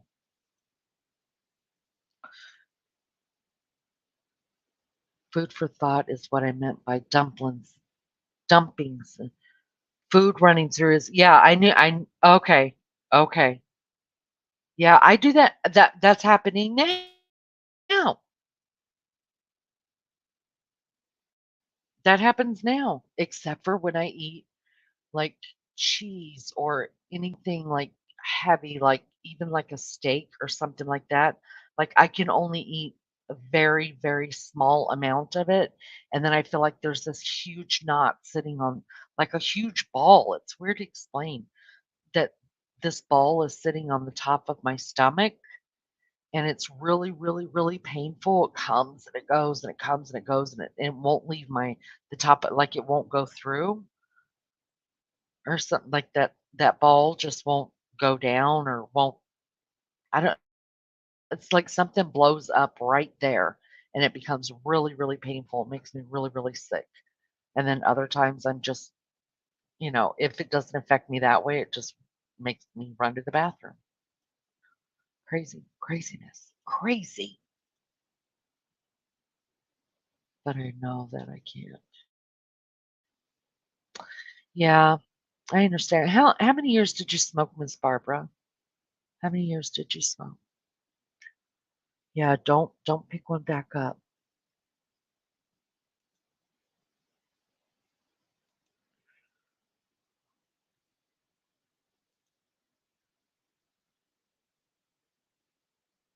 Yeah, people didn't want to talk about panic problems or anxiety and the worst thing was depression, right? Nobody wanted to talk about depression. Nobody, because you were automatically labeled crazy. And so I'm glad that it's something we can openly talk about now and not feel ostracized because of it and not feel like we're being looked down upon for it. But I do think that people use it as an excuse. I mean, I've suffered with OCD my as far as I can remember back. I didn't know what it was called when I was a child, when I was flipping lights and giving myself rug burns and stupid crap that I was doing. I didn't know what that was called, and I didn't tell my parents because I did think I was crazy. I knew what I was doing wasn't normal, but I wasn't gonna talk about it. Um, and then as I got older and I'm 54 now, you guys, and I didn't even really I started talking about mental health after I I went to the hospital for 10 days. And when I went to the hospital for 10 days, I wasn't a good patient. I was supposed to go to group therapy every freaking day, twice a day. And I sat there and I just listened to people. I didn't want to talk about what was going on with me. I didn't understand what was going on with me. And um but I listened to people and I got such a great understanding of people. You know what I mean? And also, I'm not trying to be mean when I say this, you guys. About 4 days into it, I thought, "Oh my god, my I'm fine. My life is great." Like, yeah, I have these weird quirks and I don't handle everything in my life great that makes me feel anxious and I get and I have bouts with depression that come and go and stuff. Sometimes it's longer, sometimes it's shorter, but it could be so much worse. You know what I mean? So after I got out of there, first thing I did was get a divorce. Um, and because I had to, that's where I learned of negotiables, right? That's that because I wouldn't participate meaning I wouldn't talk about my problems in the group setting or with anybody for that matter. Um, a psychiatrist pulled me into his office and, you know, they weren't going to let me go until I made some kind of progress with with everything that was going on in my life. And he pulled me in like on day 9, 8 or 9 or something like that. And he said, "Look," he said, "you're not getting out of here until you start showing some kind of progression. Like you're taking your meds, that's good. You're doing this, you're doing that, you know." And he said, "But you're not taking full benefit of why you're here, you know, like being able to talk to someone is so important and all that." And that's where I learned the negotiables, you guys. He just was like, and I was like, I'm not into it. Like, I'm not telling these people about my life. My whole life has been controlled by somebody in one way or the other. I'll be damned if I'm going to sit in here and let a group of people analyze me and tell me what I already know. And so he's the one that introduced that to me about, you know, my negotiables, about making a list. I mean, it was my homework. It's what I had to do. And I had to write everything out on paper that was a part of my life, from each name of my children to the name of my husband to the name of my friends, acquaintances, my job, my church, my parents, my anything that had any kind of effect on my life. Y'all, it was like a front and back page, right? And then you take this other page, and on one side of the page, you write negotiables, and then you flip that over and you write non-negotiables, and you start on the non-negotiables, things that you're not willing to let go of in your life. And so, of course, the very first things I wrote was my children's names. And you can't just lump your children into a category of children. You have to write the names, because even I've got 5 children. I've got 5 different relationships going on. They're not all the same. I love them all, but my relationship with each one of my kids are different relationships. And let's just be real. Some parents cannot have a relationship with one or all of their children. Some children cannot have a relationship with one or both parents for whatever reason, right? So then on my non-negotiables, I started off with my kids, right? I loved my kids. My kids were young, and they still needed a mom. So that was a non-negotiable. I had to be my mom. I had to be their mom. And then the other thing, you know, was a non-negotiable was my mom.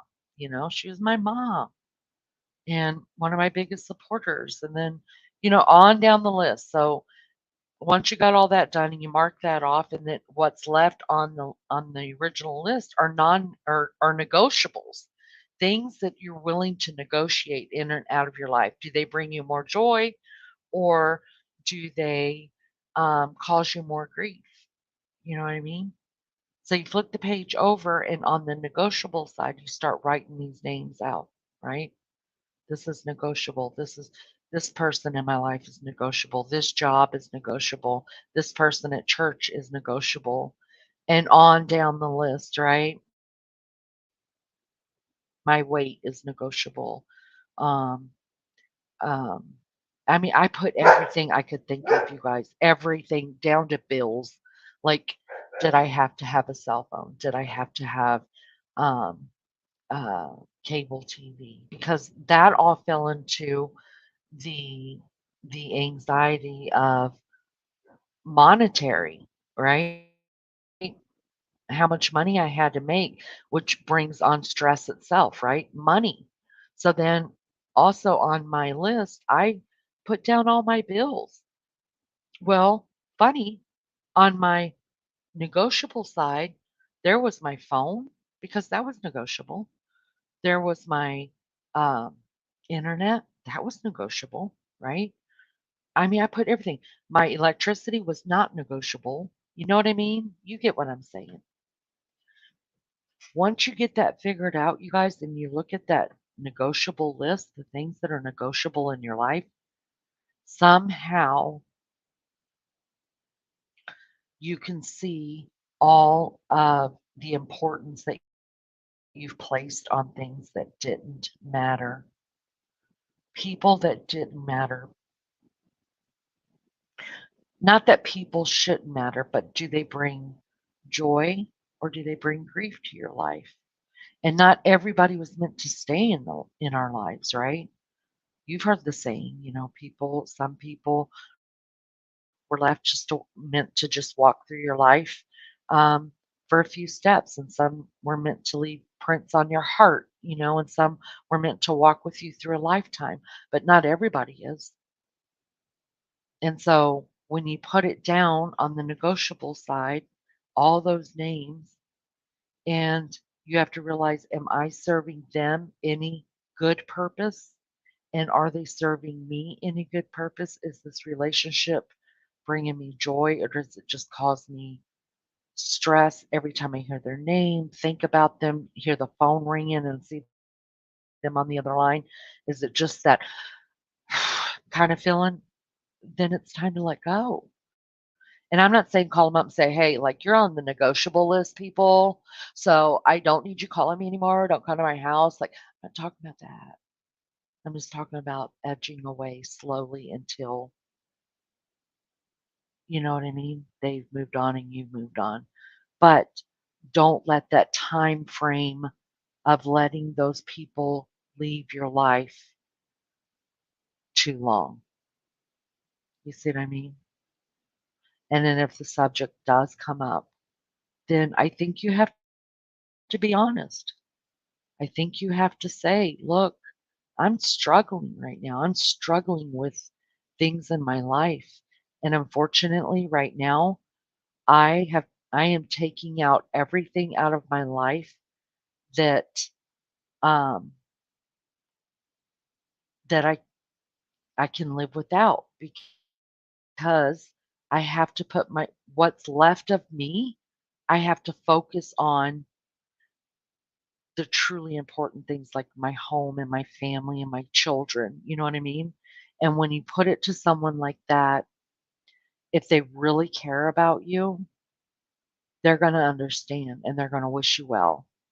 And maybe just instead of calling you 3 times a day, they'll call you once a week, and then it'll get to once every 2 weeks. And then before you know it, that person has walked on, but that's what they were supposed to do in the first place, if that makes any sense. All right, let's get back up here. Let me get off my soapbox. I used to have the often when I was around, I would come to and after, have no idea what happened. And I used to slap and punch my legs while having one fractured my. Oh, messy Jessie. I learned how to control. Oh, honey, do I ever feel that? I know. Um, Girl, you know, I do feel that. I wish I didn't feel it, but I do feel it. Um, and I'm glad you're learning how to. I will say this: as long as you're aware of what's going on, because some people aren't aware that they have mental health issues, or maybe they're aware that they have mental health issues, but they can't um,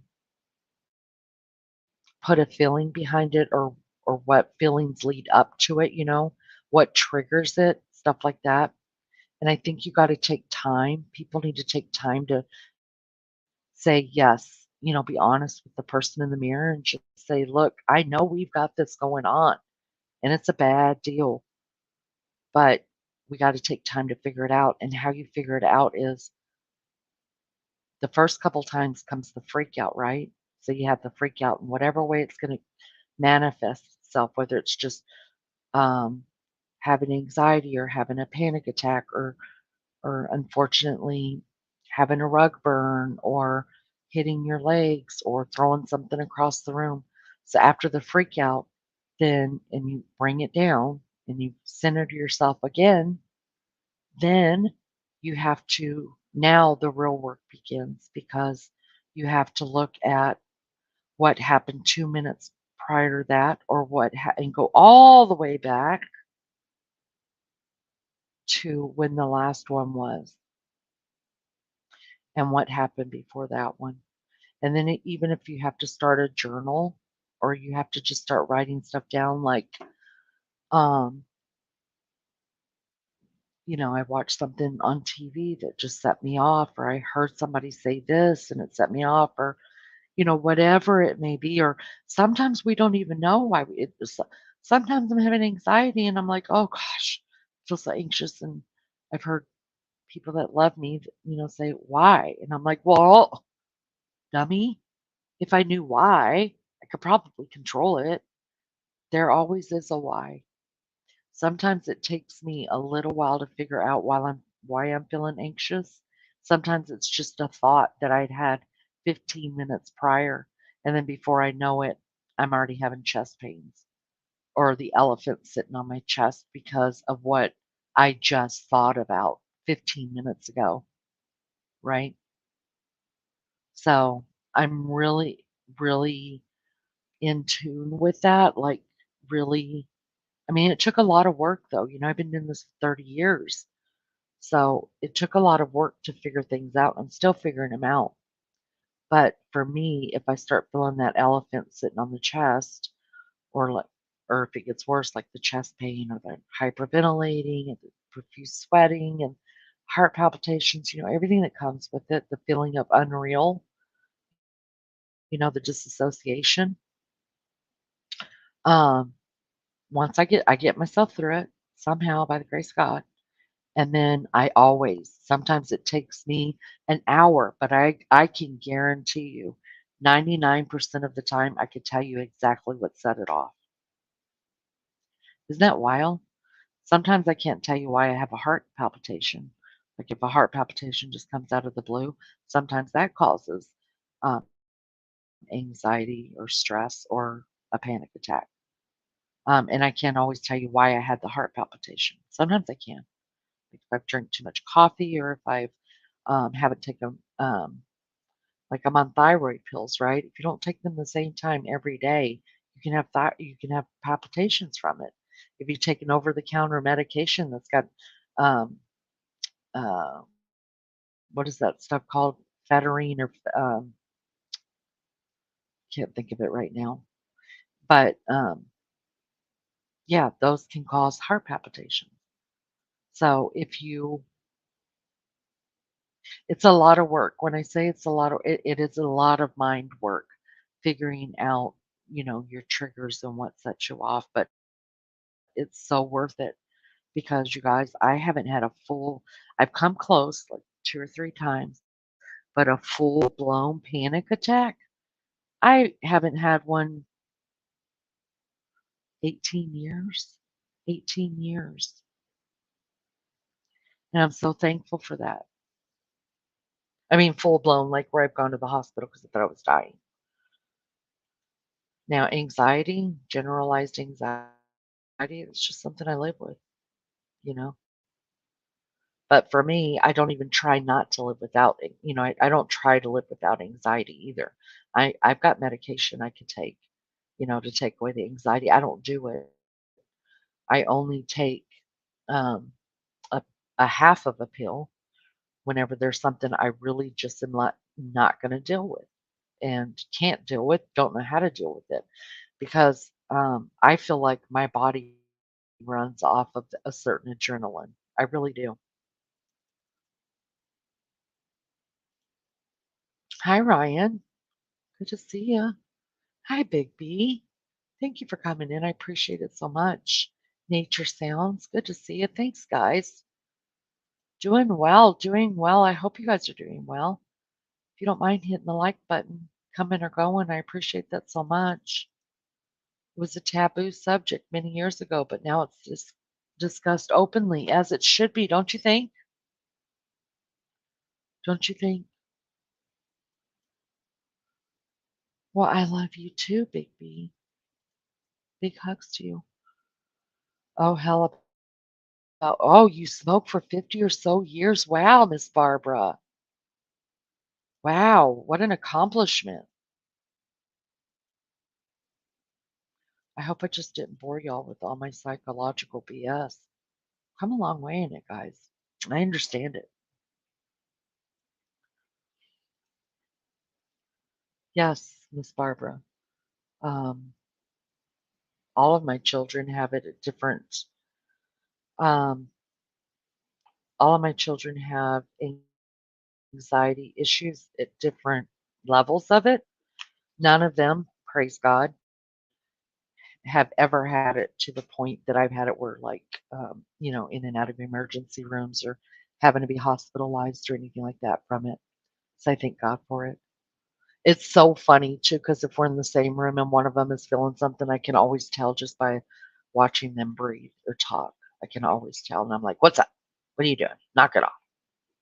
In fact, none of my kids are even on anything, Miss Barbara, for anxiety or depression. My partner spent 4 months in a mental health clinic. He came out worse than he went in. Oh, wow, that's terrible, Melly Joe. Oh, wow. No, seriously, you guys, I joke about it, but I'm serious about this when I tell you guys it was the best vacation I ever had. I broke some rules, um, because we were only allowed to go outside like certain times a day for a smoke. And I got in really, really good with the nurses there. And I was like, look, this ain't working for me, people, you know. And I charmed my way into um, being let outside as much as I wanted to be, and I was laying out in the yard. I had a great tan when I came out. um,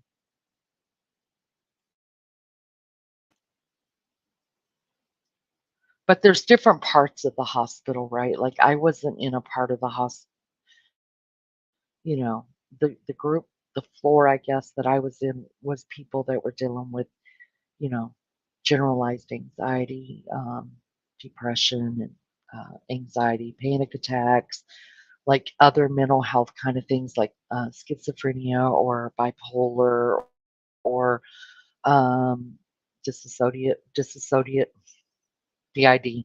Um, those that were all on different floors or people that, were, uh, you know, worried about taking their own life. They were on a different floor. So mine was a little bit more lenient, I must say. Obviously, I was laying out all day long every day, except for when I wasn't made to go to therapy, which I loved. I loved therapy. I loved listening to people. Some of them pissed me off, though. I'm not going to lie. I'll never forget this woman that pissed me off so bad because let me just tell you about, no, I'm not going to tell you. Anyway, she made me mad, not because she had anxiety problems or depression problems. She made me mad because she could not realize that all of her problems were happening because of her jealousy of her own child. She was living vicariously through her child, and I've heard that term my whole life, but I had never, ever, ever really realized it. In fact, I've used the term before, but I never ever seen it face to face until I saw that woman in there, and all her problems were her own mind because she was jealous of her own child, her own daughter, and it made me mad, and I told her so. That was that. Is he better? Yeah, we wanna know.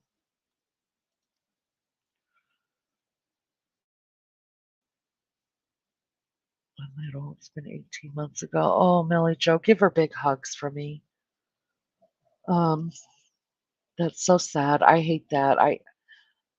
You know, I don't understand people that actually go into those places and don't come out um, feeling better, you know? I really don't. Um, just tells me something, and I'm self-proclaimed.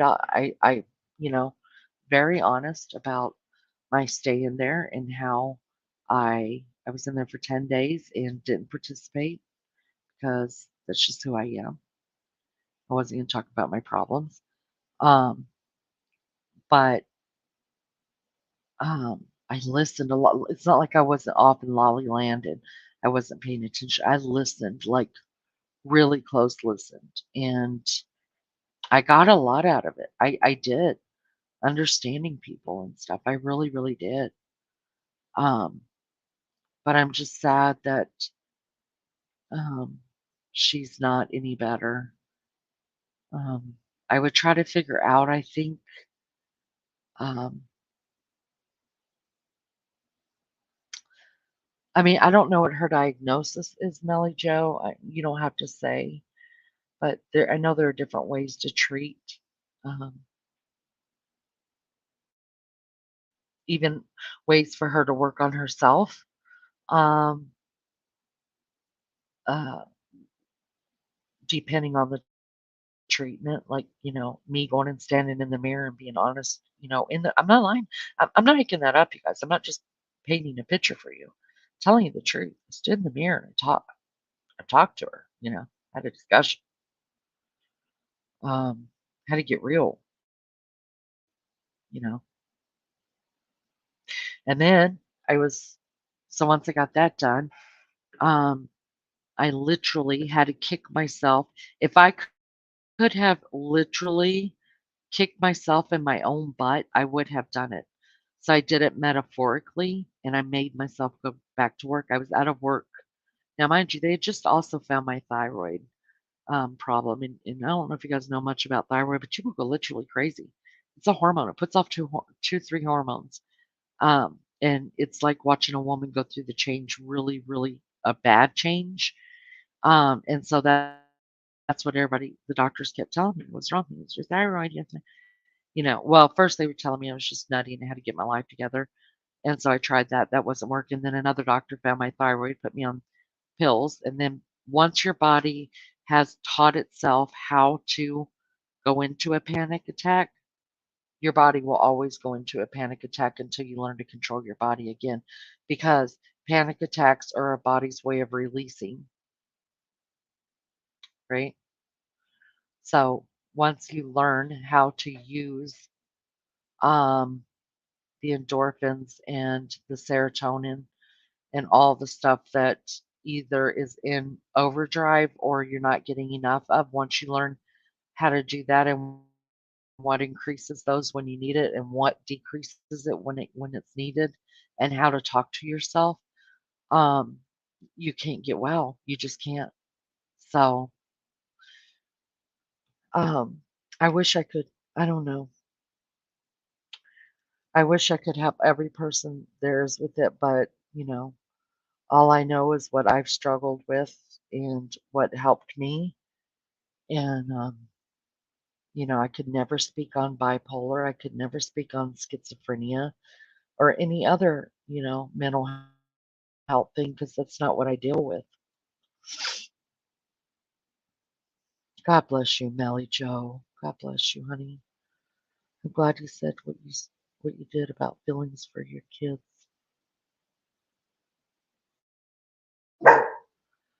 I'm a little bit behind. Do you mean about them being my non-negotiable? My non-negotiable. They were my very first non-negotiables. Is that what you're talking about? They're my baby. They're my life. My kids are my life. Really, honestly. Now they get on my freaking nerves sometimes, and um, I'm glad I raised really well-rounded, um, hardworking kids that knew when they got married it was time to um, leave mama, you know, and cleave to their spouse and build a life with their spouse. And listen, you guys, my four older kids have been married for, I think the longest one's been married now for 13 years.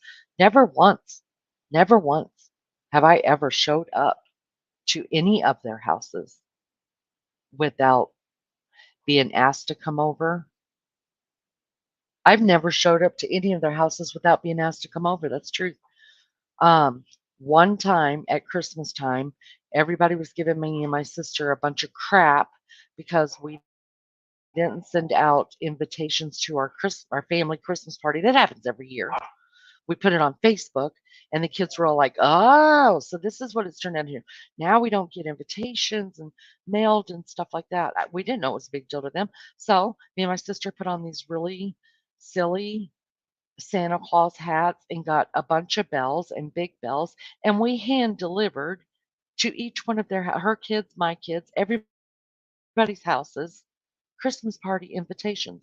That that was the only time in all these years that I've ever walked up to one of my children's houses without being invited. Hell, half the time they invite me, I'm like, "Negative, I ain't coming. No." Mm-mm. COPD and cancer. Good night. Yeah. Miss Barbara, you're always in my prayer. Rapper, I hope your grandfather's okay, honey.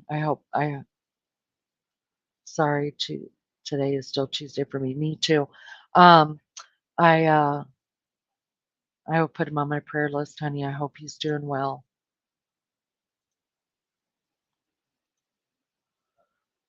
We thought going in there would be that he would talk to a psychiatrist or psychologist, but he was. Oh, really? Wow. So you guys must have. Wow. So what did he do in the what? I don't understand. Wait a minute. So what did they do day to day? Did they go to therapy or what was the protocol? They made us go to group therapy twice a day. I'm so sick of them people.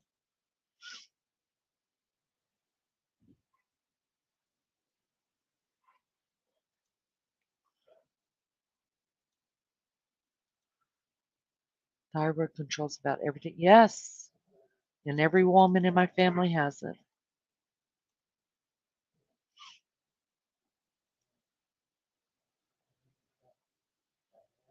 6 months, and once you see them, it could be more succeed. Oh man, Melly Joe, that's terrible. Wow. It's just been so long, you guys. Probably over 20 years since I've even seen a. Well, I did go to therapy. Like, I tried to go back to therapy one time whenever my daughter was going through, trying to get a heart and a kidney donation. Um, and her name was the same name as mine. And I was like, this is not going to work out at all because I've never met anybody with my name that I liked. And I was right. I went 2 times and I was done. Never went back. So I mean, my primary care, um, he just prescribes me. He talks to me and um, he prescribes me what I need. Yeah, Melly Joe, I think so too. I think that we haven't caught up um, from everybody getting so behind on their medical things. I really do think that. I'm laying down, so I won't be looking at chat, just listening. Love you, Lisa. If you fall asleep, have a good night. Thank you for coming, honey. No, not about liking your. Well, I mean, let's just be honest. Let let's just be honest. Just because you birth somebody, at least, it doesn't mean that you guys are going to get along. Um, are we meant to get along? Yeah, but there are some people that shouldn't be having children. So because they had children and pregnancy and birth and or creating a child with a woman didn't change them, they're shitty parents. Or you give birth to a shitty kid. I mean, let's just be honest, it happens. And not every parent child relationship is going to work. I think God mine did with my parents and with everybody in my circle, right? It did. But just because I have a beautiful relationship with a normal relationship, I think my relationship with my kids are normal. My kids get mad at me. I get mad at my, they're grown adults. I get mad at my kids. Big whoop, big whoop. That doesn't mean that, you know, that I don't care to see them ever again or nothing like that. We just have a norm. We're more friends now than we are than I am. I don't have to parent my children anymore. I'm friends with my kids, and I thank God for that. I think they parent me, little brats, but there are parents and children out there, you guys. They're not going to get along, and that's okay. We need to quit making that an issue. People should be able to say, I struggled with my mom, or I struggled with my dad, or I struggled with a sibling, and we just can't get along. And it's okay. Listen, there are people you have to let go from your life, even if they're blood related, in order to have peace and in order to feel joy. There are some people you've got to let go and just realize that for me, because I'm a believer, for me, I have prayed this prayer. God, there's no way I can have a relationship here on earth with this person. I just can't. And they were a family member, a cousin. And I tried so hard, you guys. All we were doing was hurting each other. And I tried so hard and I got tired of it. I got tired of the pain. And and it's when I think about the pain, it still kind of hurts a little bit, but I don't put up with it because they're not in my life anymore. I asked her for forgiveness and for anything I may have ever done to hurt her or whatever. And I was just like, that's it. Like, I'll see you on the other side of glory because this is no good. And if I'm no good for you and you're no good for me, like, we're done. It's time to move on. And we need to make that okay. We really do.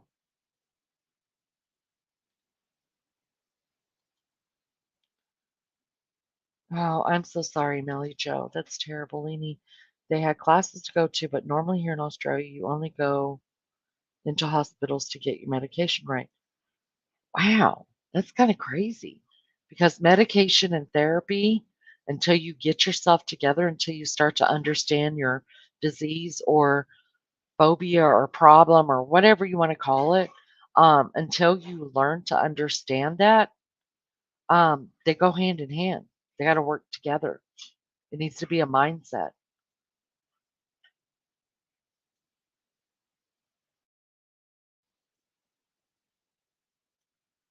About Luke 29, good to see ya. Thank you for coming in. I appreciate that so much.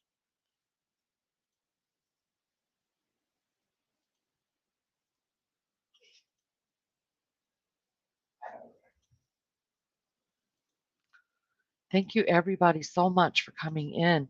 Yeah, Rapper wanted to talk a little bit about it for the ones that hadn't weren't here when I first told everybody. I got monetized, you guys. I got monetized. I was approved, and it came out this evening. I got the email that I was approved. So I've started working on it. There's some steps you have to do, things you have to take, and um, uh, I don't know how to do the money part of it, like as far as um, setting up an account, things like that, what I'm supposed to do, how to get paid. I don't know how to do all that. So my husband's going to help me with that. No, and I just told him no rush. I mean, he works a lot of hours, so I try not to, you know, if it's not important, it's just not important, right? So when he gets time, he'll help me. So I did have fun picking out the little emojis and the things like that I liked. I did have fun doing it. That was fun, you guys. I liked it. Um, so it's all set up except for that part, and I'm so thankful. I'm very, very thankful.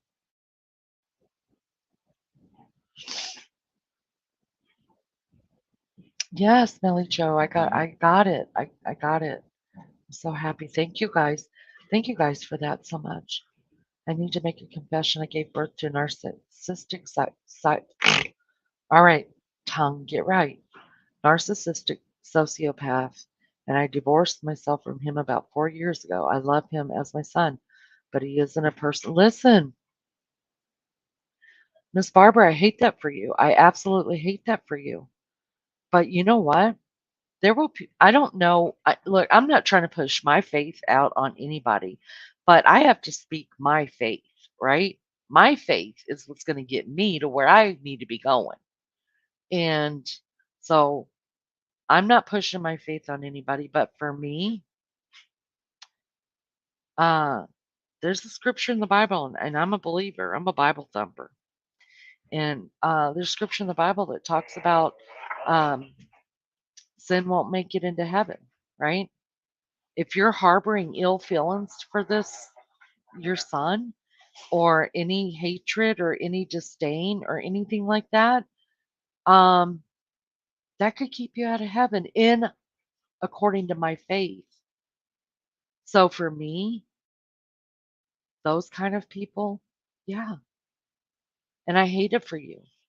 But sometimes, for whatever reason, and that's between you, him, and God, your God, um, I'm not going to judge you on that. And I don't think anybody should judge you on that. Um, and I don't think you should have to answer to anybody for that. And I also think you did the right thing. There's my take on it. Because if it keeps you out of heaven, it's not worth it. You'll have a relationship on the other side. Everything will be made perfect. You'll be perfect. He'll be perfect. And you won't remember none of this crap that's happened here. And he'll still be your son in heaven. But he'll be the son that he should be. That's my take on it. Thank you so much, you guys. I appreciate it. I was really excited. I sent a picture to my family and I was just like, look, kind of silly. It is kind of silly, right? It is. But I am proud of it. I don't know. I think it's silly, but I am proud of it.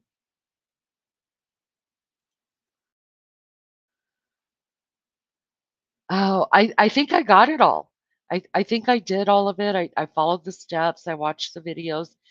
It's just you have to get to the point like where you have to create an account for them to put money into, and you have to, give them, you have to um,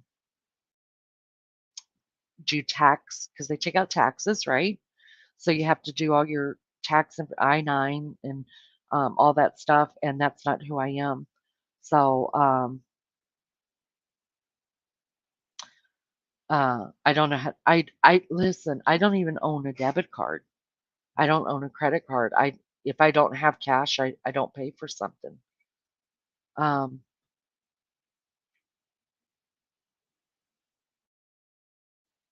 so whenever he gets around to doing that part of it for me, then I'll be able to do it. And I'm super excited.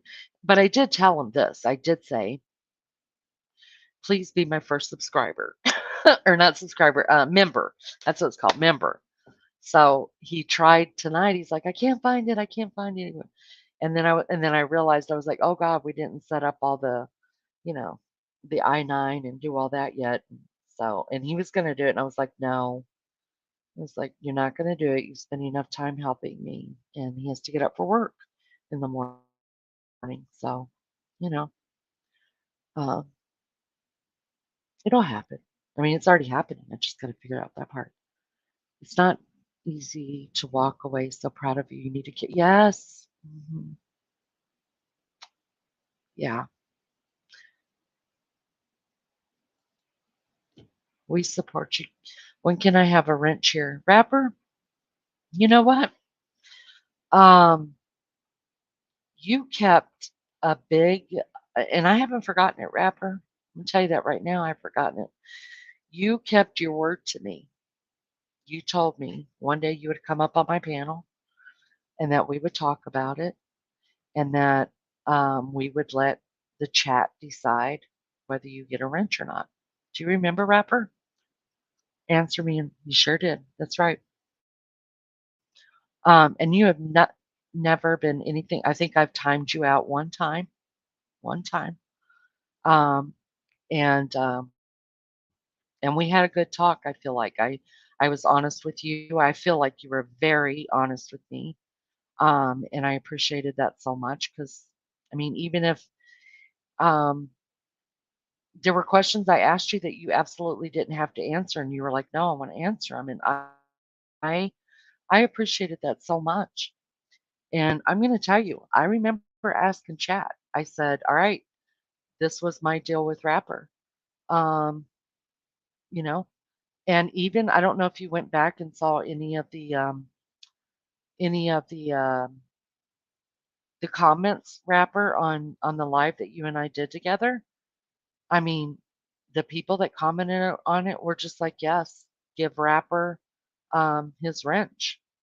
And I think I'm going to, Rapper. I think I am because I think I trust you enough that if you're not having a good day or feeling well, that you'll leave me and my channel out of it, or you'll just pop in and say, "Leanie, I'm having a bad day. Will you, say a prayer for me or whatever?" And I'm trusting you that you're not going to cause havoc in here, or that you're going to protect people on my panel, even if you don't like them, and you're going to protect people in chat. I'm going to trust you because I'm going to keep my word to you. So, and I love you. I really do. And I understand you more than you think I do. And some people may think I'm crazy for doing it, but here's the deal. And I told you this when you were on panel.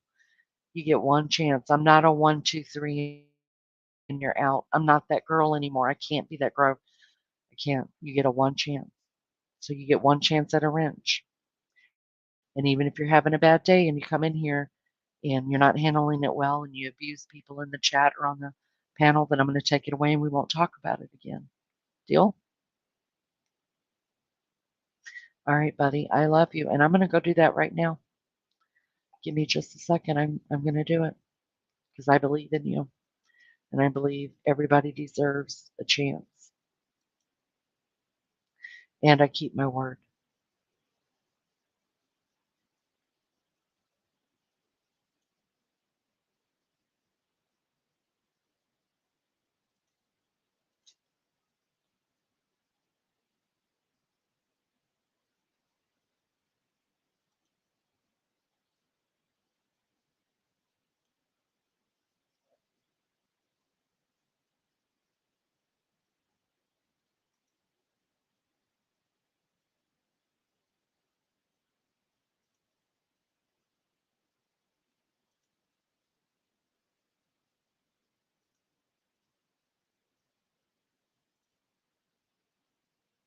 Done.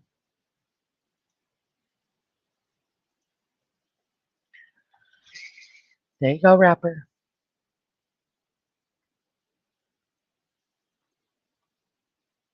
I love you. And I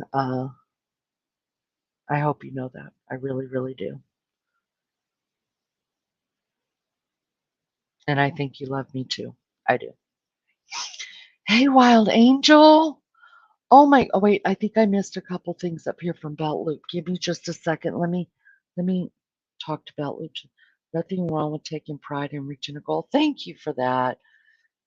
You don't have to create an account if you haven't.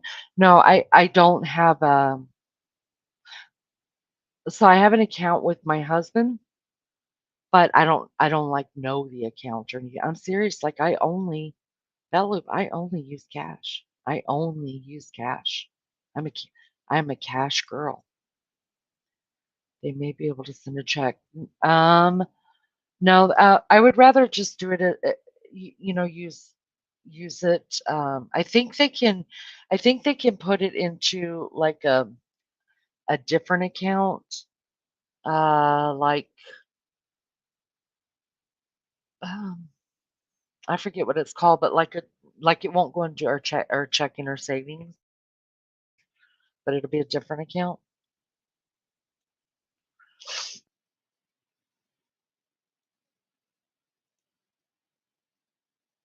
People can't join on an iPhone. Oh, Well, I mean, I looked it up because see, it's not even on here.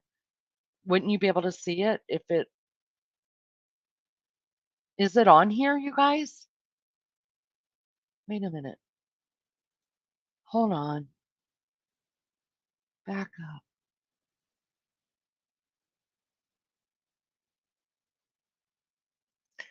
Give me just a second. Is it on here?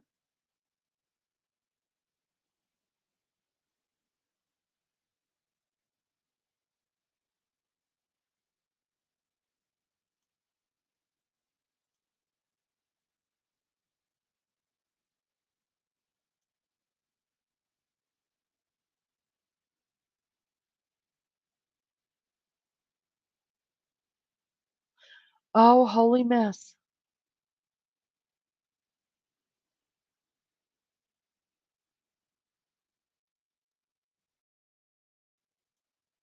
It is on there, you guys. I'm just in StreamYard, so I can't see it. Wow. But I mean, don't I have to like do my I-9 or how are they going to know where to put the money? I don't know. I didn't know that it was already done. I didn't know there was already a thing there. Well, then, oh, Billy Joe. Oh my God. I got to take a picture. Hold on. Oh, shoot, fire. You guys, I didn't even know it was there. Melly Joe, you're my very first. Hold on, I gotta get the picture. Damn it. Thank you so much. What does it mean? What does that mean? What does that $1.49 mean? I don't know. Oh my goodness gracious, you guys, I'm so excited. Oh, holy heck. Thank you, Melly Joe. You're the first person. I know it's so silly, right? It's so silly. What? Oh, it's a super sticker. What up? Let me take another picture. I just clicked on it. What up? Beefcake didn't get to be the first. Wow, thank you so much. How come it doesn't so does it just stay up there above the comments?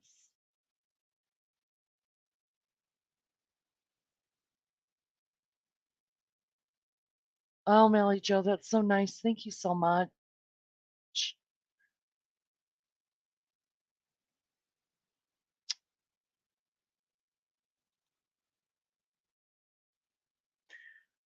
Rapper, you're a big Batman fan?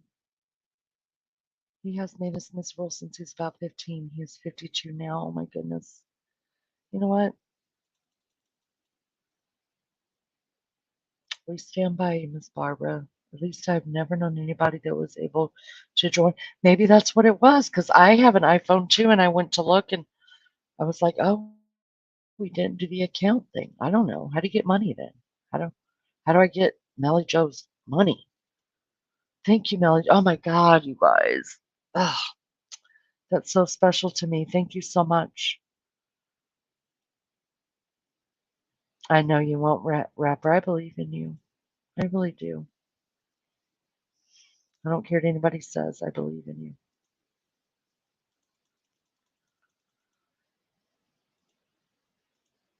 Wild Angel, I've been wanting to talk to you. Please tell me you're still here. Oh my gosh. Ah, yes. Congrats to Rapper. Let me get down here. Angel, please tell me you're still here. You must hit the like every time, Rapper. That's right. We got to teach Rapper how to drop links too. But I don't care about having a wrench. Not that Rapper said anything about it. I thought I did give you a wrench. I need to give you a wrench. Um, oh, we want to hear about it. Do you want to come up on panel? Are you and the girls together? How exciting. Are you gonna do a live? Better yet, you do a live, and I'll come over there and watch you guys. I'm so excited for you. I'm so excited for you. Nothing wrong. Yeah. Hey, it's the only way to know how to operate. Now, I'm not gonna lie, you guys. He's the one that makes sure, that the bills are paid and stuff like that, right? So maybe that's why I never had to learned how to use anything but a checkbook. I don't know. And then the checkbook went away. And he's like, "Well, we need to get you a debit card." And I was like, "Negative. I've lived all these years. I've lived 54 years without a debit card or a credit card. I ain't doing it." They're trying to go cashless here. Oh, they've been talking about that since the pandemic was over here too. Oh, they won't. Okay, gotcha. Well, that makes more sense. That's okay. Thank y'all so much. I appreciate it so much. Y'all, it's so silly. It really is. But I'm so thankful. So if y'all want to become members, you can become members. I try to keep it down um, to a bare. Well, you could do like a 99-cent membership. You could do $1.99, $2.99, 3. I think it goes in increments of a dollar after that. Um, so I don't remember what I put it on. I might have put it on 2.99 or 3.99, just because I didn't figure like a lot of people. I don't have a lot of subs, so a lot of people are not gonna, you know, become members. But the idea is just to hopefully make the money that because I pay for StreamYard. I pay for the extra time on, you know, to get YouTube Premium. I do all that stuff. So if I could make enough money just to do that, I'd be thankful. My God, so excited. My kids are proud of me, you guys. My girls, they're really proud of me. Got me a super sticker. I have no idea. This is my first time. I've done it a couple of times before. I am really careful with it, and I truly right now I'm only a member in three channels.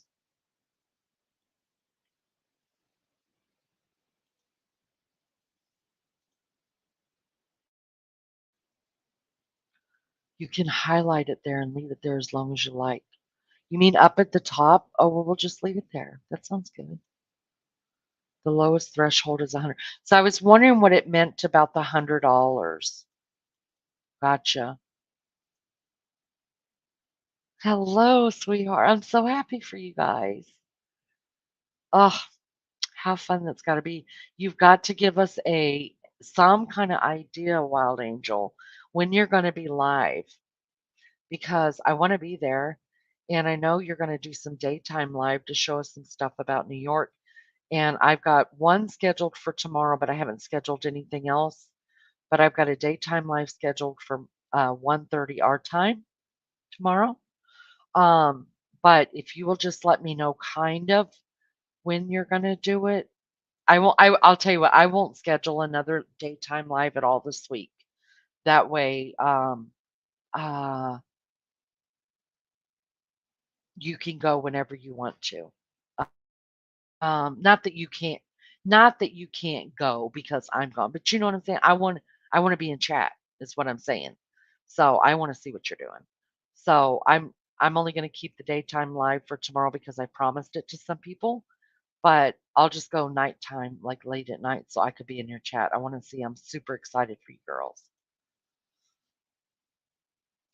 Yeah, your other channel definitely is Belt Loop, definitely. I want to go to New York one day. I had so much fun in New York, you guys. You can also gift membership. You guys, what up? Oh my gosh, I gotta take a picture. This is not happening to me. Oh, why didn't my thing show up? I thought you get a little cute, I thought you get a little cute, emoji or something for, oh God, I gotta go back and research now because I picked cute emojis and I was able to get like 5, and then I picked cute, badges. I thought you got to do that. Dang it. I have the cutest ones, you guys. You're the first member. Thank you, Miss Barbara. Oh my gosh. Thank y'all so much for that. I'm serious. I appreciate it. Where's the badge? Dang, I picked some really cute badges.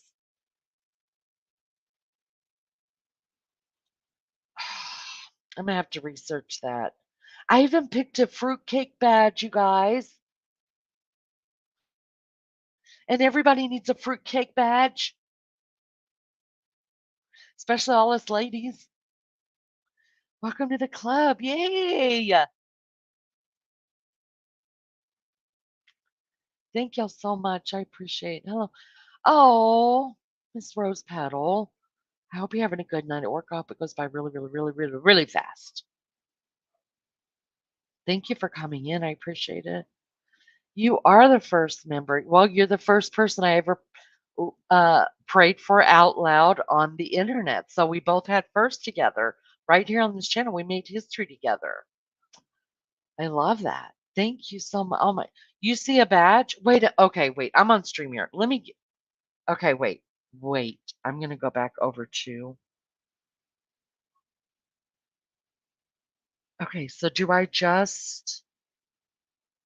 okay, wait. Where's belt loop? Do I? So I'm sitting on StreamYard, right? So I can't see badges or anything like that.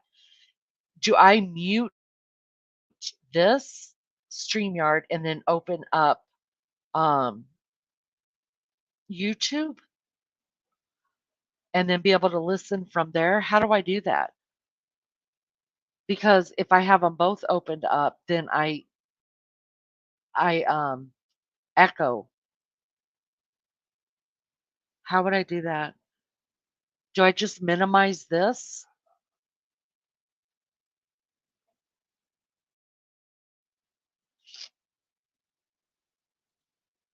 Your badges are set to the default ones. Yeah, because I couldn't figure out the badges yet, but I wanted to have something there. But my what do you call those things? Emojis? So cute. So cute. We have a fruitcake one. Yeah. We have fruitcake one. We have a love bug one. We have a wow one. I forget the other two. I've actually cooked fruitcake. I actually, you know what? I didn't like it as a kid, but I love it now.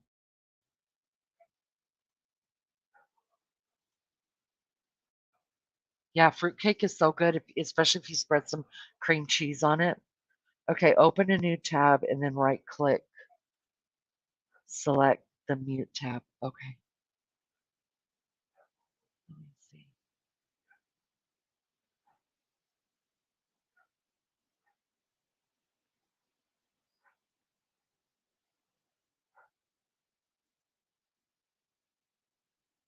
Give me just a second, guys.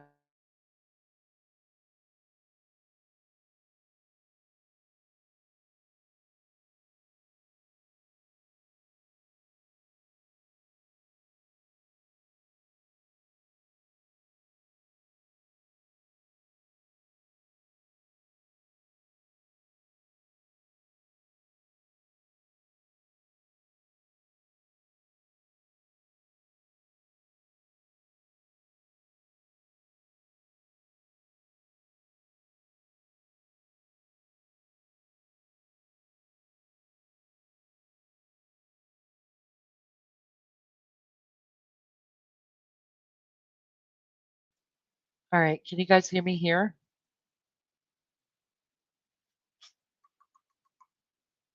Just let me know if you can hear me. I think I did it right.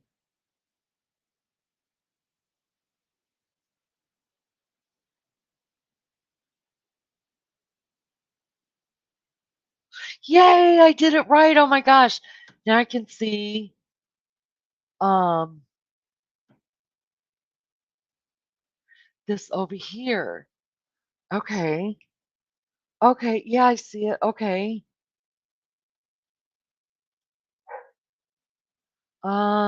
Let me see. There they are, you guys. Look, I have a love bug. I have a wow. That's my thing I'm always saying. Wow. I didn't realize I said a lot of this stuff, you guys, until lunch lady told me. I have uh lean in and dun da da da. I have a fruitcake because I'm nutty like one. Woo! Don't y'all love those? I think they're so damn cute. Y'all, I'm learning every day. I'm telling you, I'm just learning. The emojis are there, just not. I know I couldn't figure out how to make the custom badges yet, and I want to.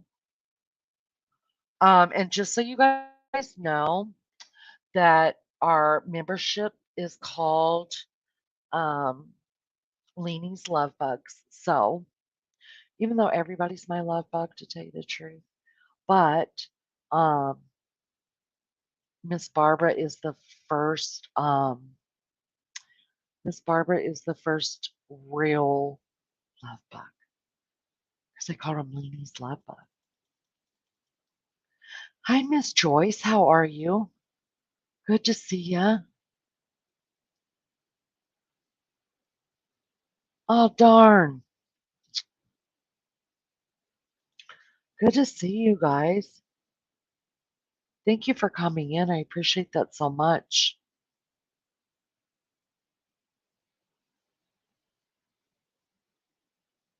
All right. Why isn't, let's see. Yeah, I'm super excited about that, you guys. What the heck does engage with your audience mean? Oh, I didn't see. I'm over always on StreamYard. You can do a Q&A and you could start a poll here. What up?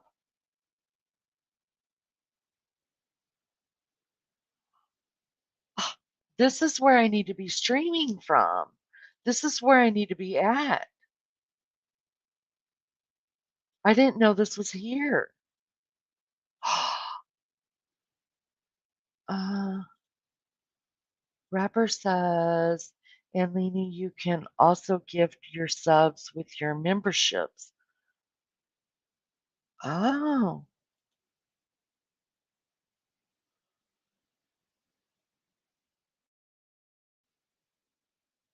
um, membership gifting. Okay, wait. Let's see.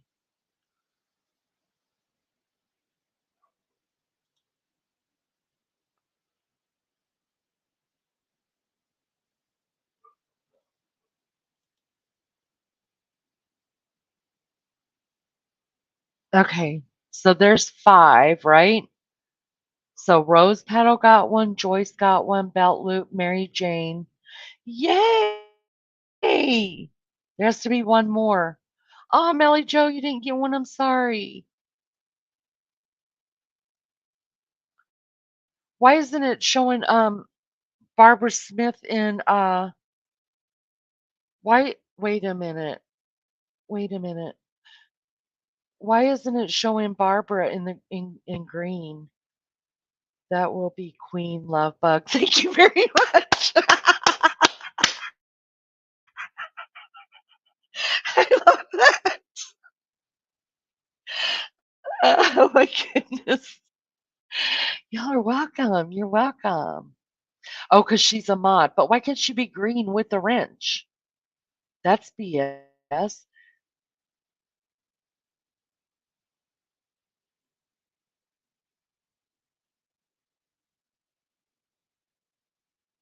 Uh, Oh, Rapper got one too. Oh, Melly Joe, you didn't get one. I'm sorry, and you're the one that donated the money. Can I put in here who I want to gift one to?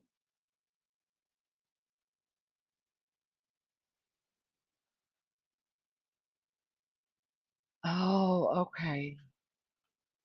Y'all, I'm just learning as I go here. Oh, see, you should be able to gift who you want to. Don't you think?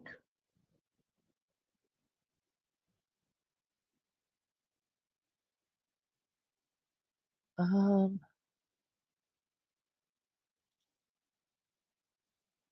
hold on, hold on.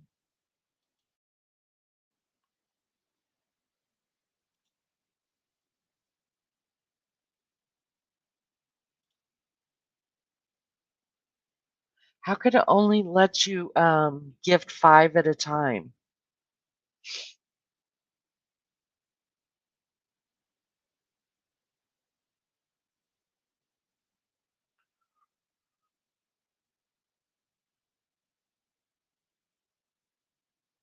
It gives random. Wish they would let you choose. Yeah.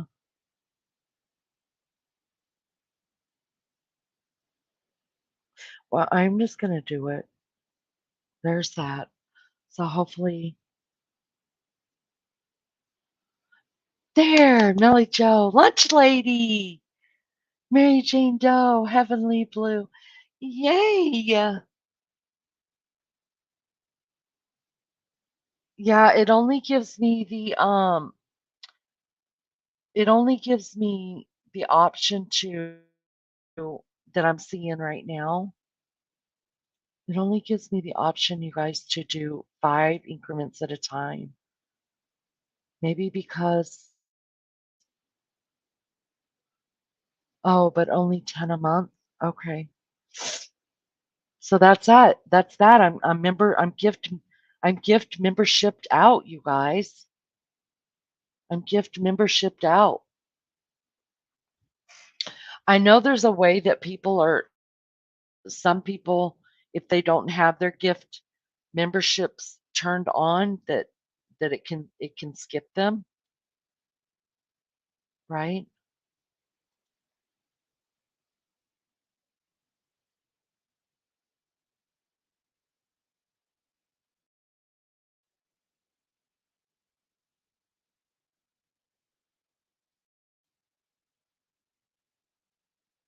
Right? Is that right?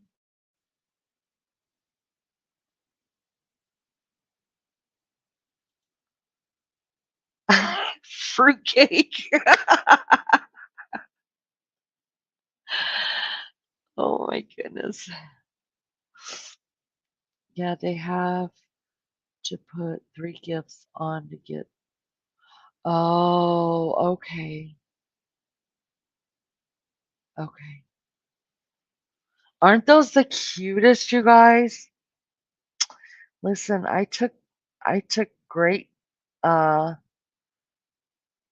great time in doing those, you guys. Like trying to figure out where I could find them at. I got what you said, Rapper. I got what you said, honey.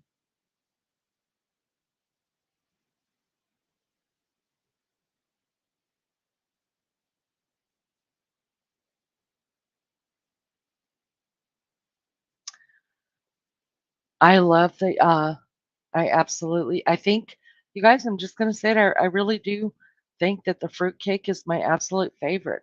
I've never seen anybody use that emoji before. Just gonna say it. Thanks, thanks. And you only get to use, so many how you grow and however you grow or whatever. Um, you only get so many emojis that you get to use and choose from. So that's a good start. That's a good start. Hello to everybody. Mary Jane Doe, Joyce, Amanda, Heavenly Blue. I don't know if I got to see. I'm hungry and ready for this cake. A wrapper. Go to the store, and they're not the homemade ones are better. But if you could go to the store and get you one and get you some cream cheese, honey, honey, honey, honey. So good. So good.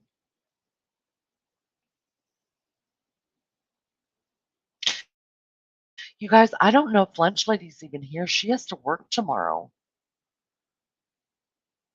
So it makes me wonder if um some of the people that got them aren't even here right now. Maybe they're just people that come in and talk more often. I don't know. I don't know. Donna Clark, you made it. Thanks for coming in. Thanks. I appreciate that so much. All right, guys, I got to let these dogs out, heat up my coffee, and do a smoke break. Y'all don't go anywhere. Um, I I don't know if Belt Loop is still here. Belt Loop, um, you and I need to talk whenever you uh 14 hours. Oh, mercy. I told you. That's a lot. It's oh God, I'm gonna have to pray for you. Mm, that's a lot. I hope that doesn't catch up with you. I remember those days. Oh gosh, no. I don't know if you have to be here to receive. Maybe they're just listening and sleeping. I don't. Melly Joe, I don't know nothing, honey. I don't know nothing. I don't know. I know, but I'm just saying that's just a lot. I just, oof, it's tough. All right, I am going to BRB. I'm going to let my dogs out. I'm going to heat up my coffee and uh and smoke a durry. That's what I'm going to do. So I will be back in 2 and 2.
All right, all right, all right.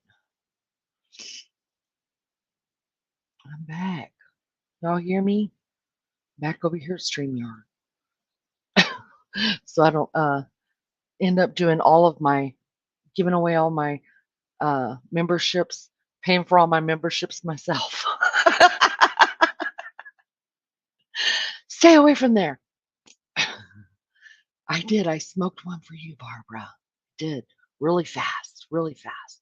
I didn't even know I had to pee until I stood up and I was like, oh God, gravity.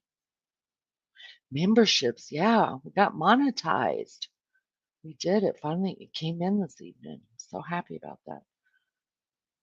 You don't, oh, yeah, okay. You don't have to be here to get gifted memberships. Okay, that makes sense. Makes sense.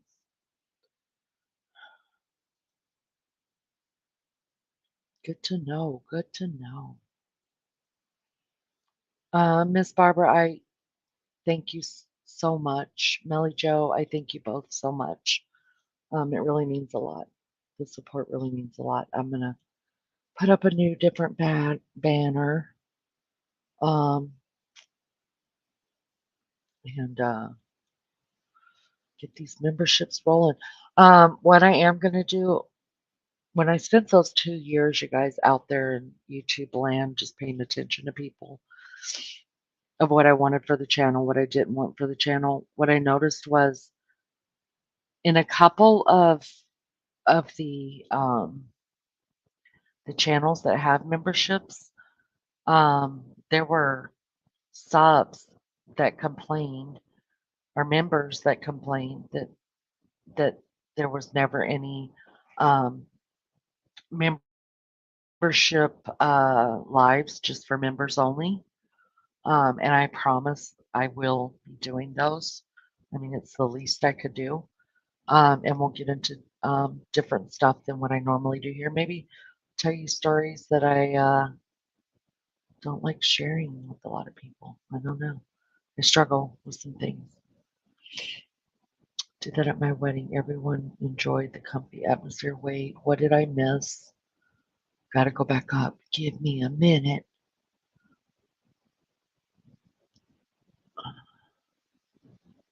What did I miss with Miss Joyce? Why can't I find it?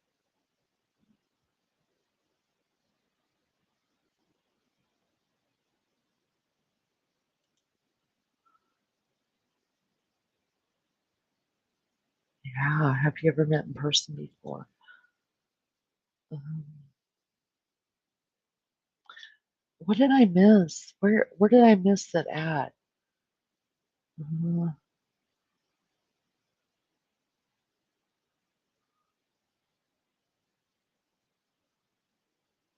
hold on, I'm looking. Oh, do you think having tables with food on and letting people help them? Um, I know my son got married in my backyard. It was I wish I could share pictures with you guys.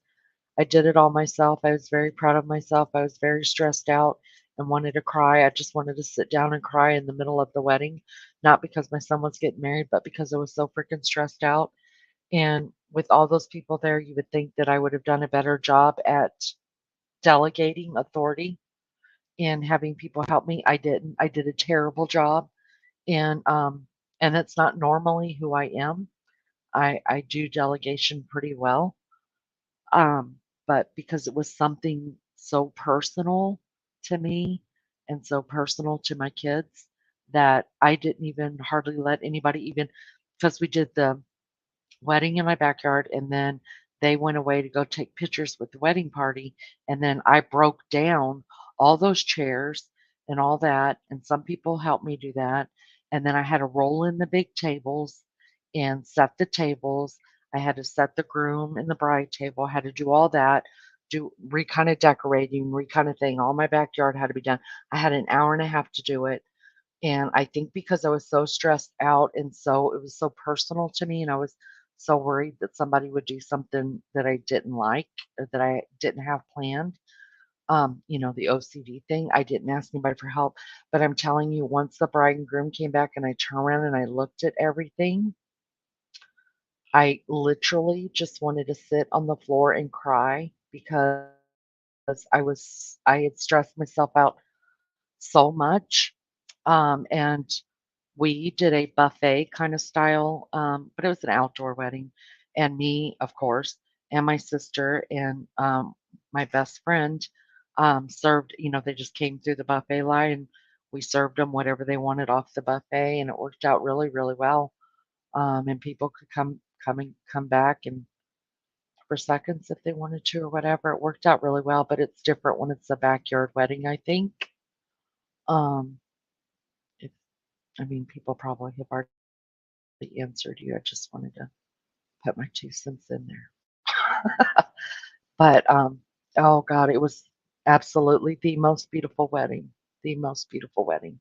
They had really, really great ideas, and I'm telling you, there were angels around me that day that had to have God had to have stopped time for me to be able to make all that happen. I don't know how it happened, but I really wanted to cry after, like, they're all dancing and everybody's fed and, everything's going good. I remember just sitting over because I had my swing. I had a smoking spot in my yard so that people weren't walking around my yard with cigarettes and burning somebody, and some people don't smoke, so I had a smoking section. And over there in the smoking section, there was my yard swing. And I remember just sitting on the yard swing and probably smoking a half a pack of cigarettes.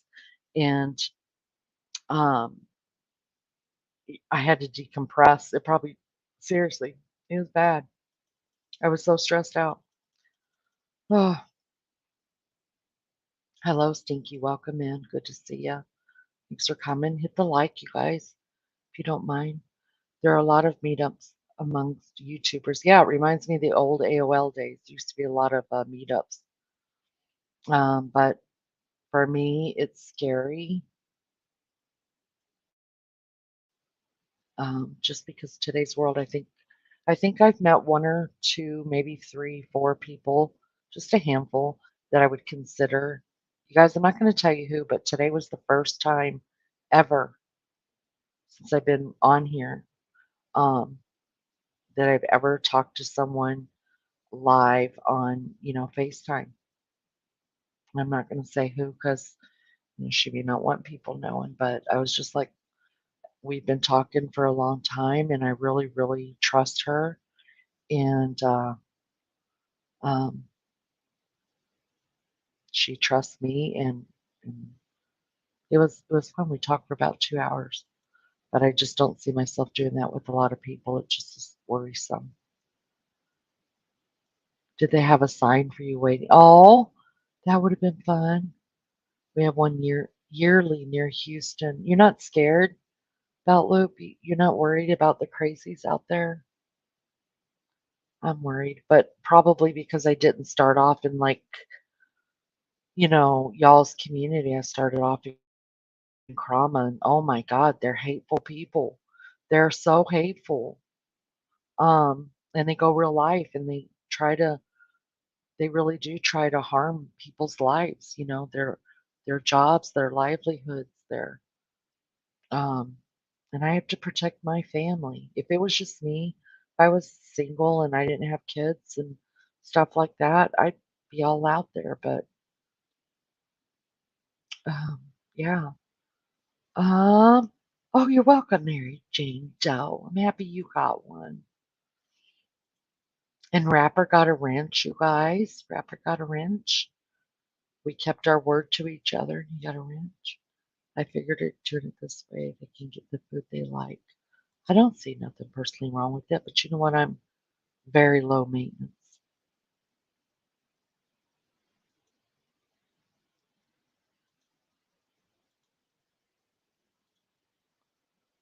Oh, I'm sorry, Joyce.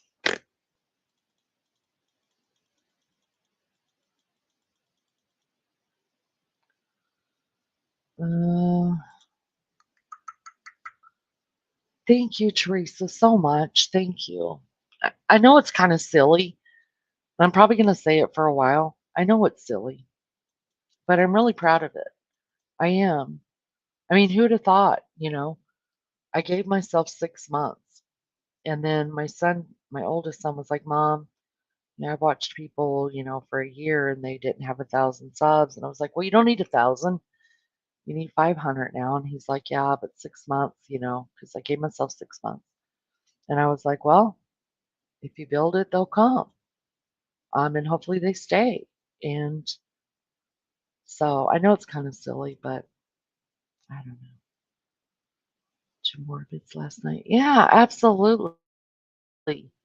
Morbid cracks me up. Listen, I know Morbid has, he's done some stuff. Morbid's done some stuff. And Morbid will be the first person to tell you he hasn't always been on the up and up.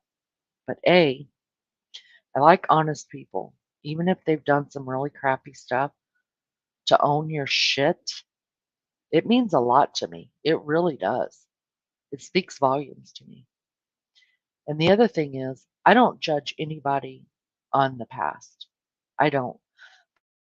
Pre me, whatever you guys have done, whoever you're with, whatever you're doing, pre me is none of my business. I don't have time to worry about that. I care about what's happening right here, right now, and how um, I give everybody, I respect everybody until they give me reason not to. So I think he's funny. I think he's damn funny sometimes. And um, what a lot of people don't understand is if a chat gets to where, or someone on panel or a channel holder gets to talking about something you don't want to hear, instead of just being mean to them or bashing them or being hateful, just leave. Just click out, go somewhere else, and come back later. So that's what I do. I don't like I care less about uh, Maxer. I don't find anything the man does funny. Personally, I think he's vile. So when he jumped up on panel, I was out. But yeah, of course I'll support Morbid. I mean, it is what it is.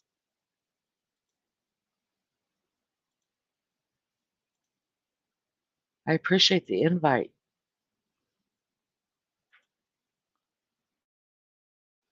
Thank you for coming in, Piper. I appreciate that so much. Melly Joe's on BRB.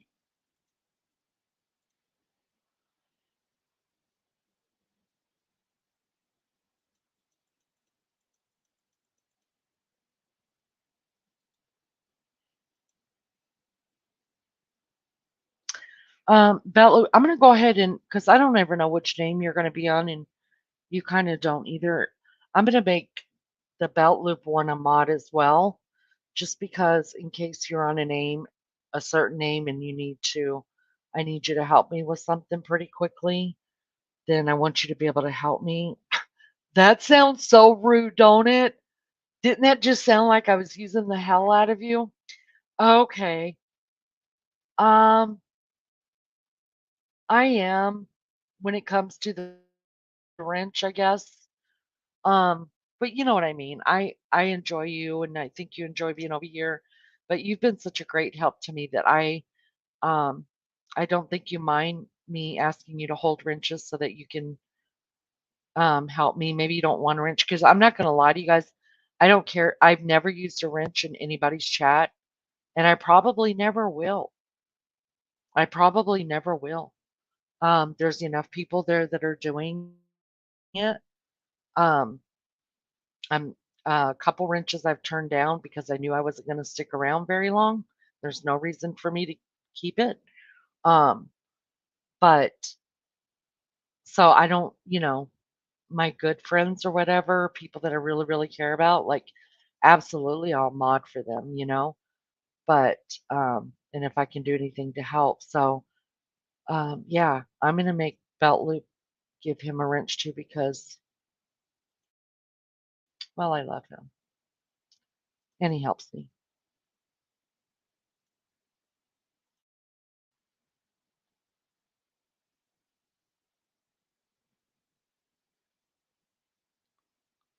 So there you go.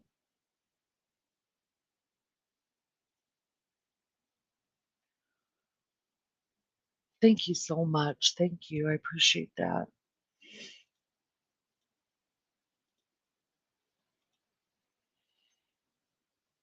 There's nothing wrong with special needs people. None at all. When you're done streaming to read the monetization also. Um, yeah, I did. I have done a little bit of research wrapper on it even before I monetized, just to make sure. Um, but yeah, I'm gonna go through and read. I didn't have a whole lot of time. I got the email like at 8 tonight, and then I had a live schedule for 10:30.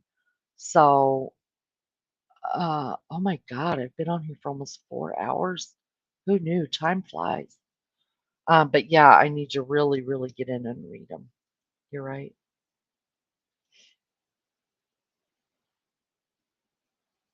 We've all got problems, Stinky. Every one of us, just in different forms. Yeah, you're right, Rapper. You're right, honey.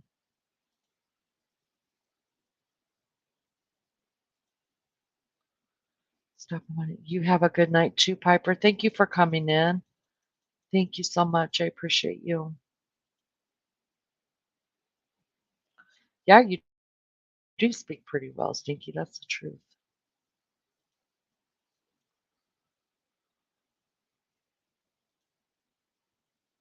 Piper's gone.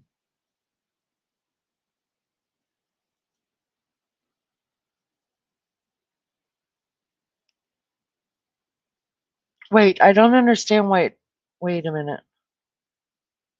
Why isn't it showing your Oh, because I'm way behind in chat. That's why. Oh Lord. All right, let me try to catch up. Let me try to catch up. Have other platforms noticed your change? That's awesome, Rapper. I'm so proud of you, baby. That's not silly at all. It's a goal and it's awesome. I'm so happy. Thank you, Teresa. Gosh, thank you so much. I feel kind of silly with it, but I'll get through it, right? Um, all I ever wanted to be was a YouTube creator. It's not true, but it's funny. Yes, yes, I agree. I really do think that Rapper has been trying very hard.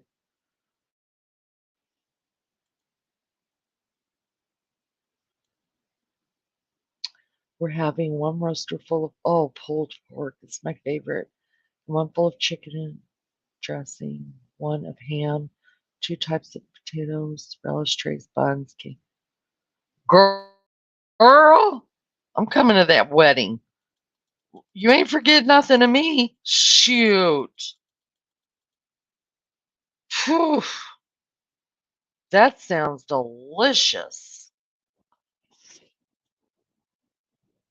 Good night.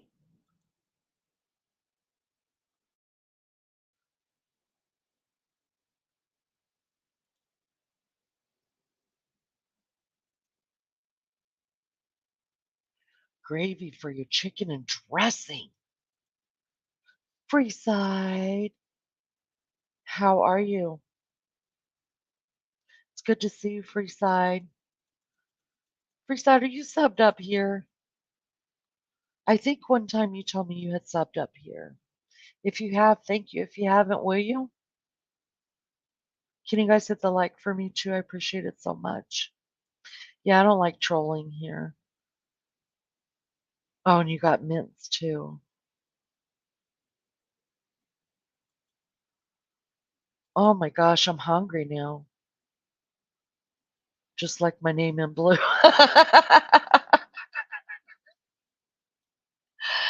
I feel ya.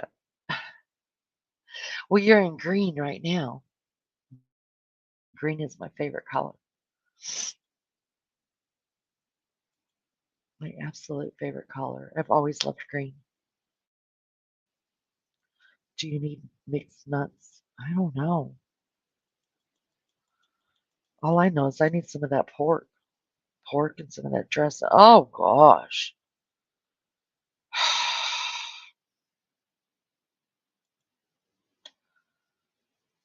makes the best pulled pork sandwiches. Oh, I'll need his recipe. Rapper, get his recipe for me.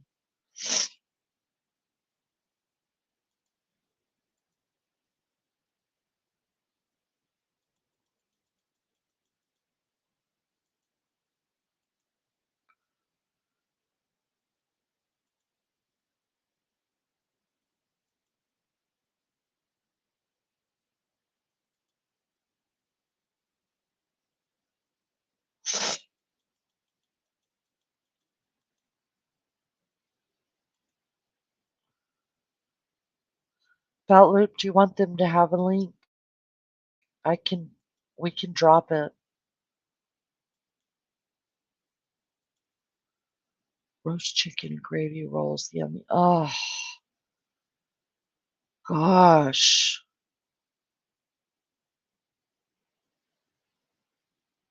Now I'm hungry too. Rapper and I are coming. Can we come? We'll be good. We'll just sit in the corner and eat. We won't say one word. Not one word.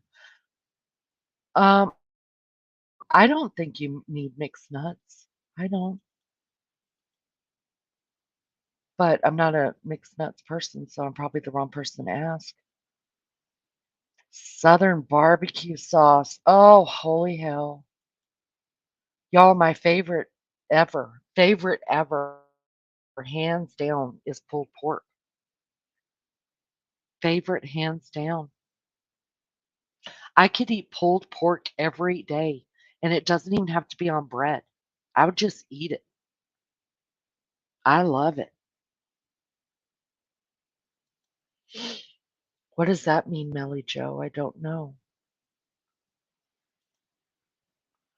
I couldn't come up right now. If you want guests, then drop it. If not, don't worry about it. Oh, I thought we were talking about your channel link, honey. Stinky, are you talking about my link for my panel?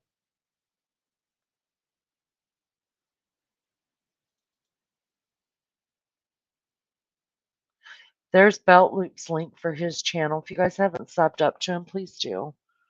He has helped me so much with my channel. You guys trying to understand YouTube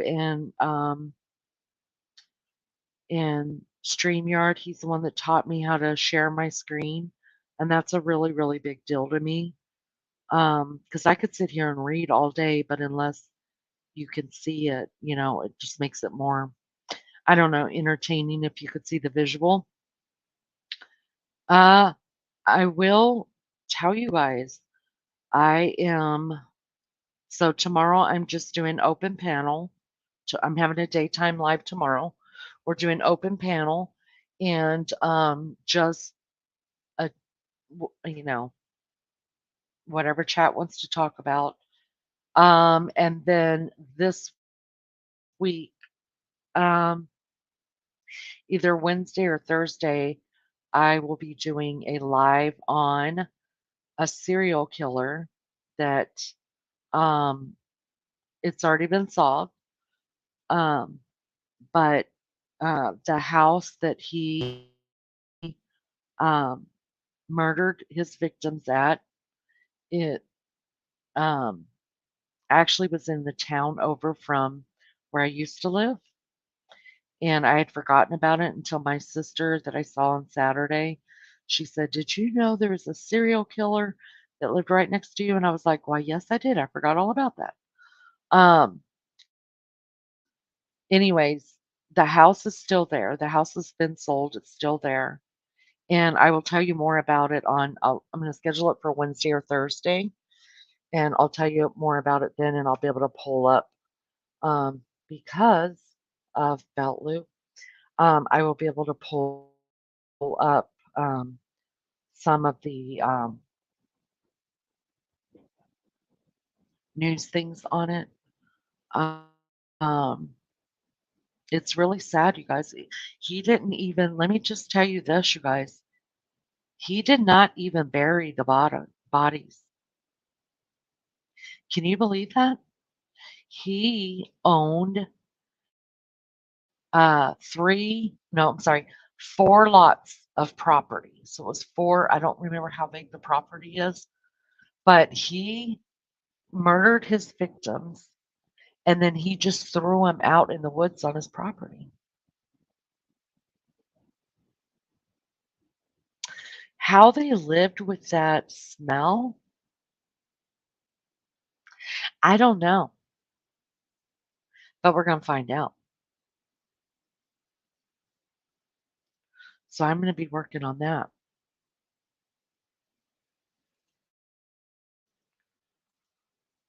Pulled pork is yummy. Yes. Oh, gosh. Thanks, Rapper. Thanks for subscribing to you.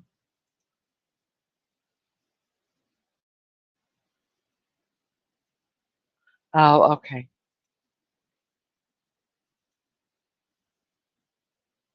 Glazed carrots and baked beans. Oh my God. Rapper, pack your bags. We're going to a wedding. I'm coming to pick you up.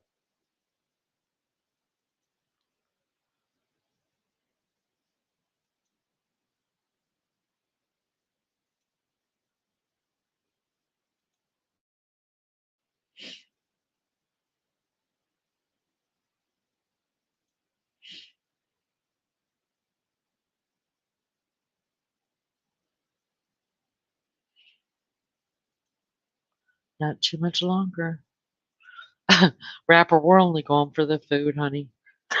But we'll sit in the corner and be really, really quiet and eat the food. Gosh, that sounds so good, doesn't it? Every time Joyce comes in here, we talk about food somehow. And then my mouth starts watering and I get crazy hungry. It's terrible. And it's 2:16 in the morning. I don't need to be talking about it. Oh, belt loop. Wait until I tell you about this, you guys. I may even be getting access to the house. That's how the whole subject came up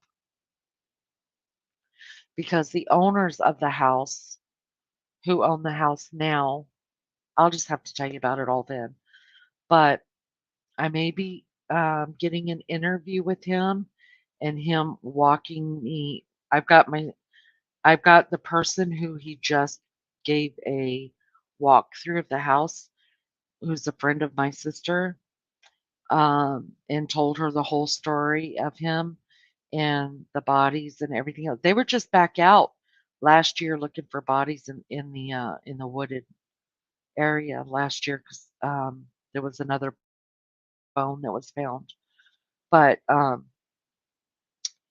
the owner of the house told my sister's friend if she had any friends or family, because it's a posted, like, you could drive down the road and see where the property is, but it's all posted, right? It's got a large fence all the way around it now, because you can imagine people going in and out of there and stuff. Um, well, my sister's friend knows him, and he gave her a a tour of the house and like where they believed that in the house that he killed those people and and then uh you know the plotted lands where they the body the remains have been found. There's still a lot of people missing, you guys. It was much uh the case reminds me of Jeffrey Dahmer, except for this man was married and he was a prominent member of society, and he would go to the gay bars in Indy when his wife and children were out of, I think his wife and children were from like Massachusetts or something like that.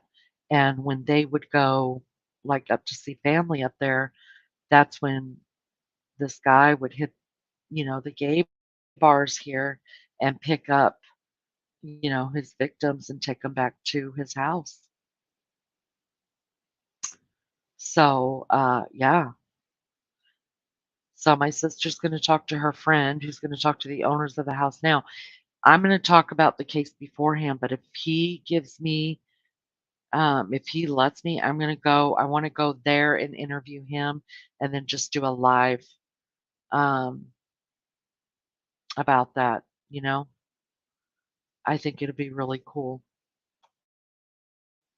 Really cool, and then don't forget, you guys, May the 13th, begins the Delphi trial. I think that's when they actually start seating, uh, the jurors, and so I will be doing a lot of I'll be wearing myself out good for those ones because I'll be doing a live every night to talk about, what happened during court, and then a couple of those days I plan on being in Delphi and, um,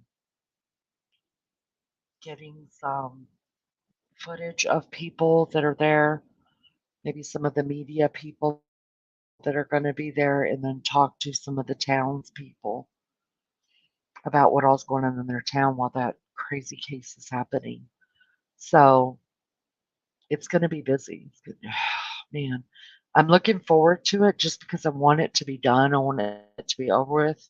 7 years is a long time to live in this state and to have these murders happen, and it's just enough. I'm ready for it to be over with, but I mean, driving back and forth to Delphi, kind of not looking forward to that. Um, think about maybe getting a hotel. I don't know, and staying just a couple days. But then again, with all the media that's going to be in town for that, it's a small town. It's really small, you guys.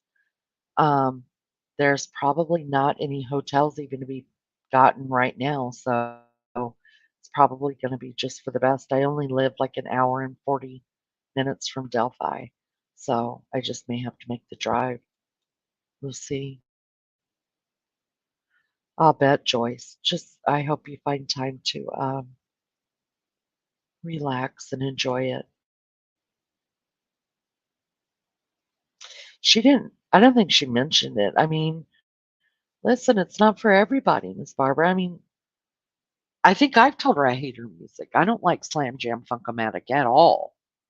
I don't like music I can't understand. Um, I don't like all kinds of music. But I guarantee you, once I figure out how to play my music on this channel, and figure out copyright and all that, people are gonna hate my music too. Because not everybody's into old country and western or the Bee Gees or gospel or love songs or you know what I mean? Um, you just can't please everybody, and I'm realizing that, because I've noticed a couple people that don't come around anymore. And at first I did take it personally, but now I'm just like, no, like I cannot please everybody, so I'm not going to take it personally. I hope I don't take it personally. I hope I get thicker skin eventually when I realize that people are going to be people and they're going to come and go. So I would hope she wouldn't be upset about that. Um, you know, just have to leave and come back or just mute the whole freaking thing. I don't know. In fact, I don't even go into her chat until I know that that part of the music's over because I don't like it unless she's dancing. I tell you what, I dig Tina's dancing. I do. I dig it. Yeah, I don't Tina's not like that. I don't think she cares. I don't think Tina cares.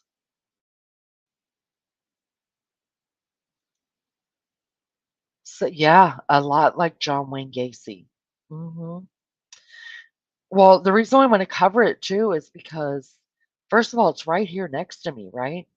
But second of all, it's already been solved, it's already been taken care of, it's done. A lot of families got, closure on what happened to their loved ones. They're still, um, finding still going out there every now and again and digging up more land to see if there's anybody else out there, you know. So I would rather cover something like this than to even cover like a case that's going on right now, unless I'm only giving. Now I don't mind giving updates. Like I don't mind saying, let's talk about Sebastian Rogers right now and talk about, but I only want to talk about it if there are updates.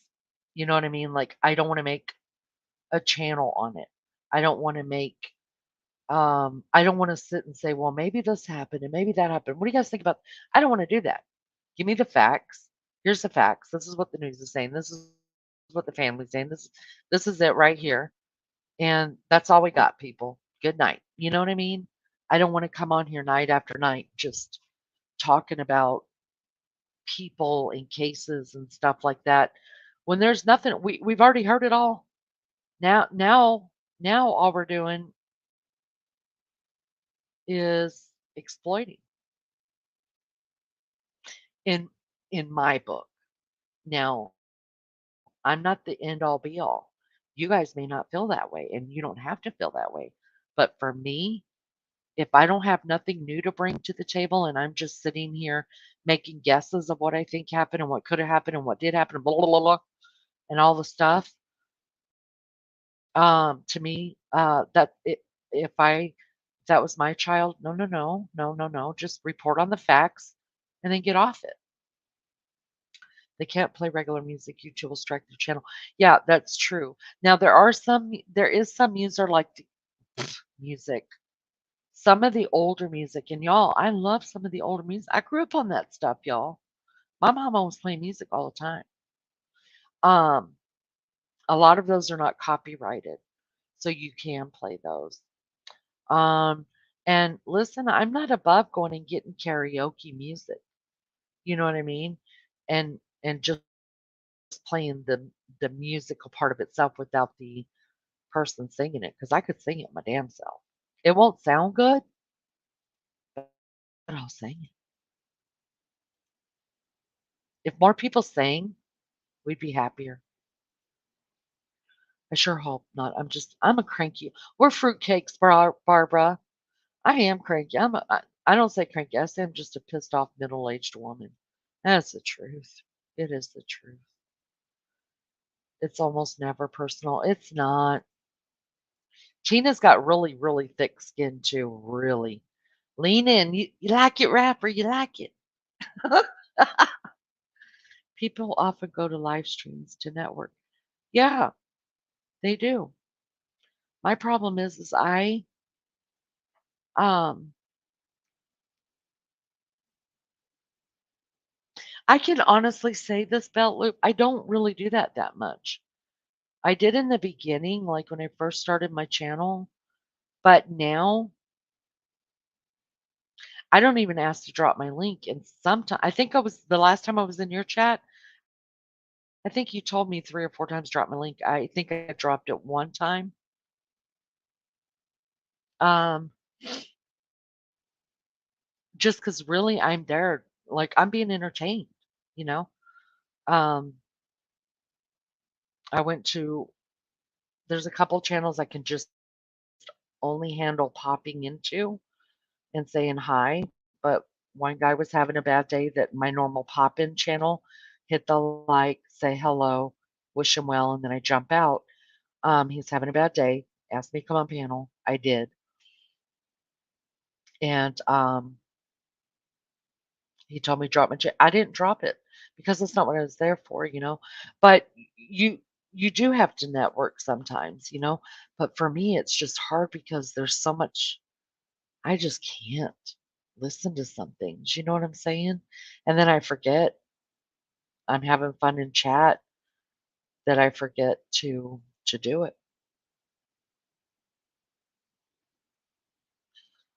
Sounds like listen. I listen to anything. Truthfully, I listen to anything from probably the 50s, and I was born in 1969. But my mama played music all the time, y'all. The only time the TV was on was when my dad was home. If my dad wasn't home, my mom had her music playing. So I listen to anything from the 50s all the way up close to like for sure up to the 80s. And then um like there's probably not too many songs in those decades that I don't know. That's the truth.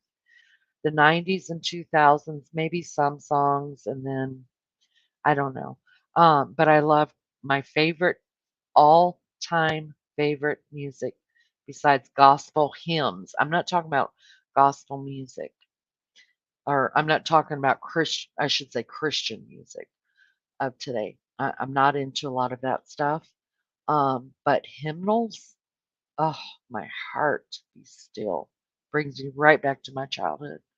But my second favorite music of all time is country and western. And I'm not talking about country music today. I'm talking about country and western music. And if you know the difference, you know the difference. If not, look it up. But I have a large non-content creator views crowd, but you have a large non-con. What does that mean? I don't know what that means.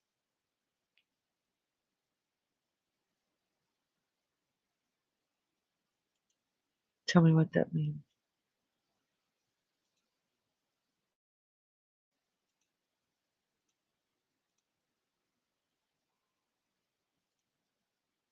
There are so many serial killers out there, and we take a long time. Yeah, that's true. That's true. Because you know what? Some of them are just good at it, and they end up making one. Look at the Giglio, murders, Giglio Beach murders. Crazy. Getting tired of the Sabbat gossip. Yes, thank you so much. I'm sure Dolly is going to Delphi trial. You might get to meet him, Leanie. That'd be nice. That'd be nice. Maybe I'll get an interview with him. I once got paid $100 to stop singing. Oh, that's adorable. Uh, Well, I know like JLR will be out there, Betty will be out there, um, and all Nancy Grace will be out there. I would love to meet Nancy Grace. I would love it. Not all lives are always fun. You're correct.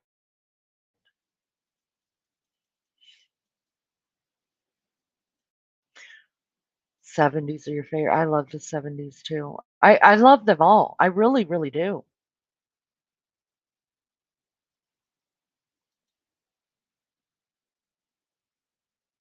Screaming matches. Oh, those are what's worse? I don't know. I don't know.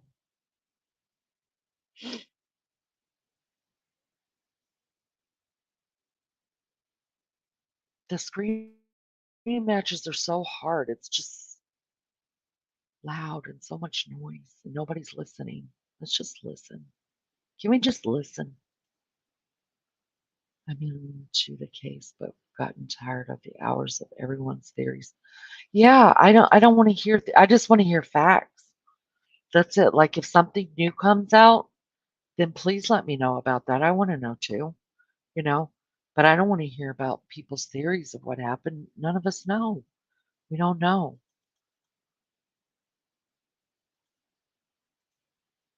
It gets annoying. Theories after there's speculation. What if this? What do you guys think about this? If I hear that one more time, I'm going to punch someone in the mouth. Well, that one person in the mouth that drives me crazy talking like that.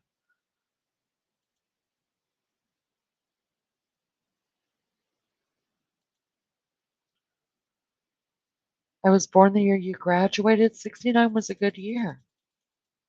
Back in the summer of 69. A lot of people in live streams are content creators. You have lots of folks that follow you because they like you and don't care about networking. Oh, I guess we should probably go over analytics. because I don't know how to find that stuff out.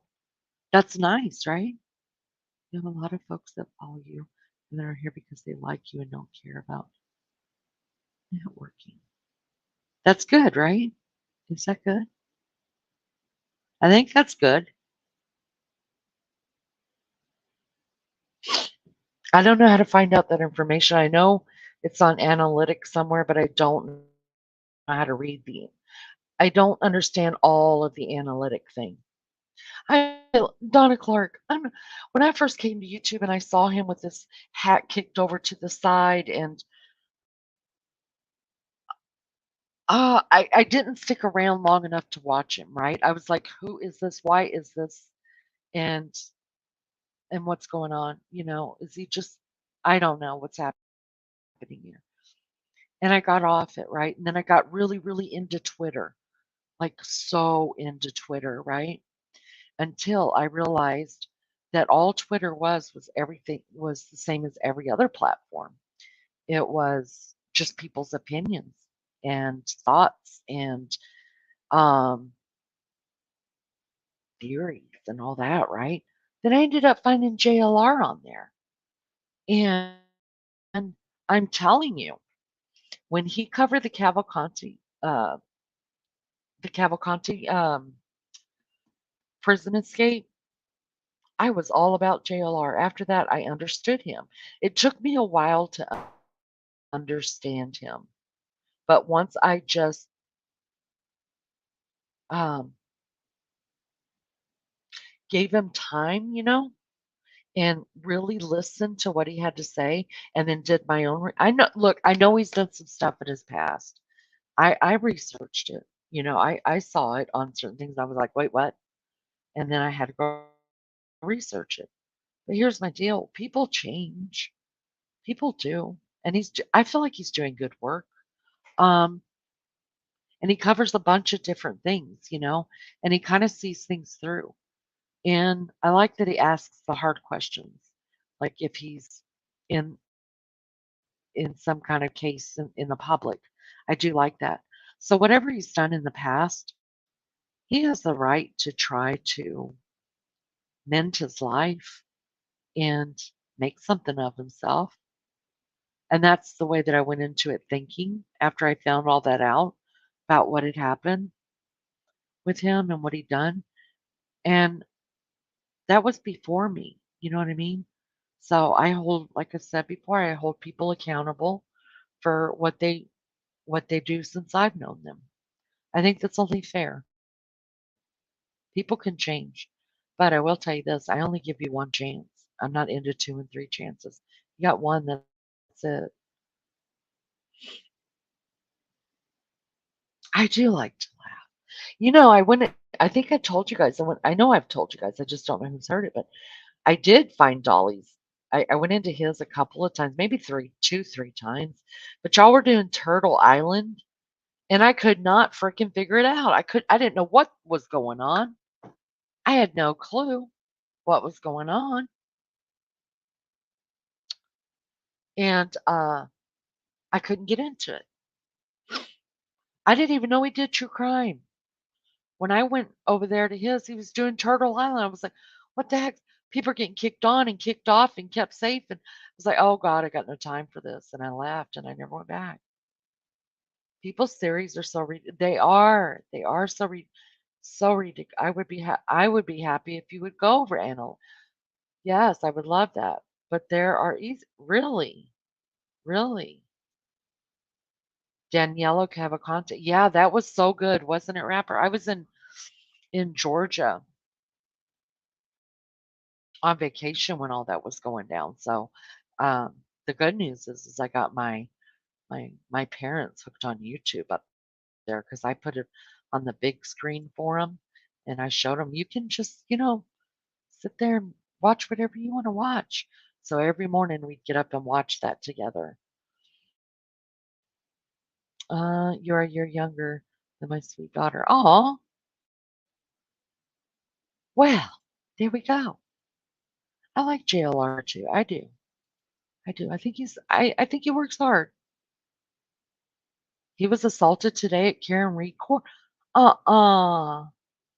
Like, physically? Donna Clark, he was physically assaulted? Who was JLR? Oh, Belt Loop. He's, he follows true crime too, but he's like boots on the ground.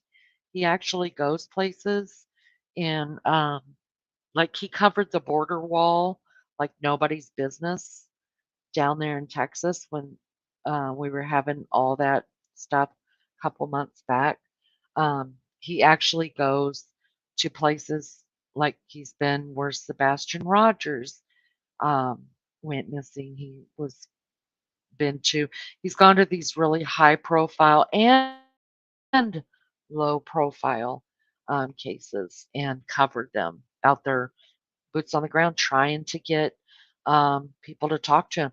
And believe it or not, people have talked to him. People have. Um, I respect him. I like it. JR, yes, yes, Diamond Lucidity. Yeah. It took me a minute to I didn't know not to respect him, because I didn't know what all he had done.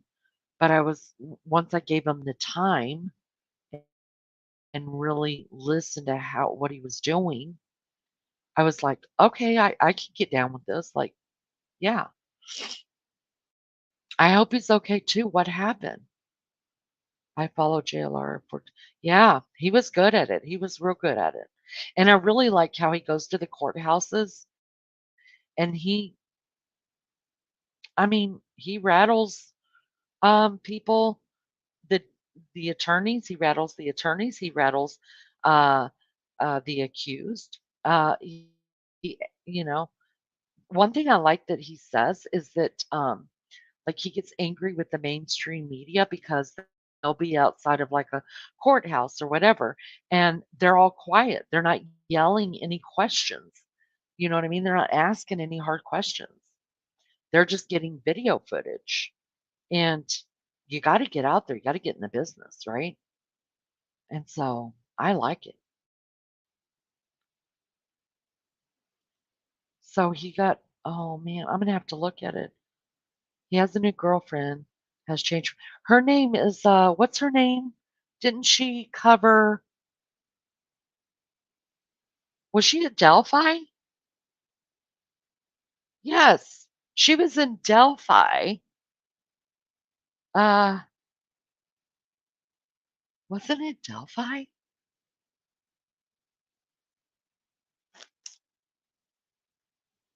Her name is Magnolia. That's right. And I think she was in Delphi covering the last hearing that they had. I think PJ has the JLR on her page. Oh, okay. If you like any kind of true crime stuff or you're following any cases or whatever, um, JLR is just a good old boy. He's just he's gotten himself in some trouble with the law, done some really crappy stuff, but um, he's changed his life. And I have to tell you guys, I've never heard him deny anything. Well, it's kind of hard to deny when it's all out there in black and white, right?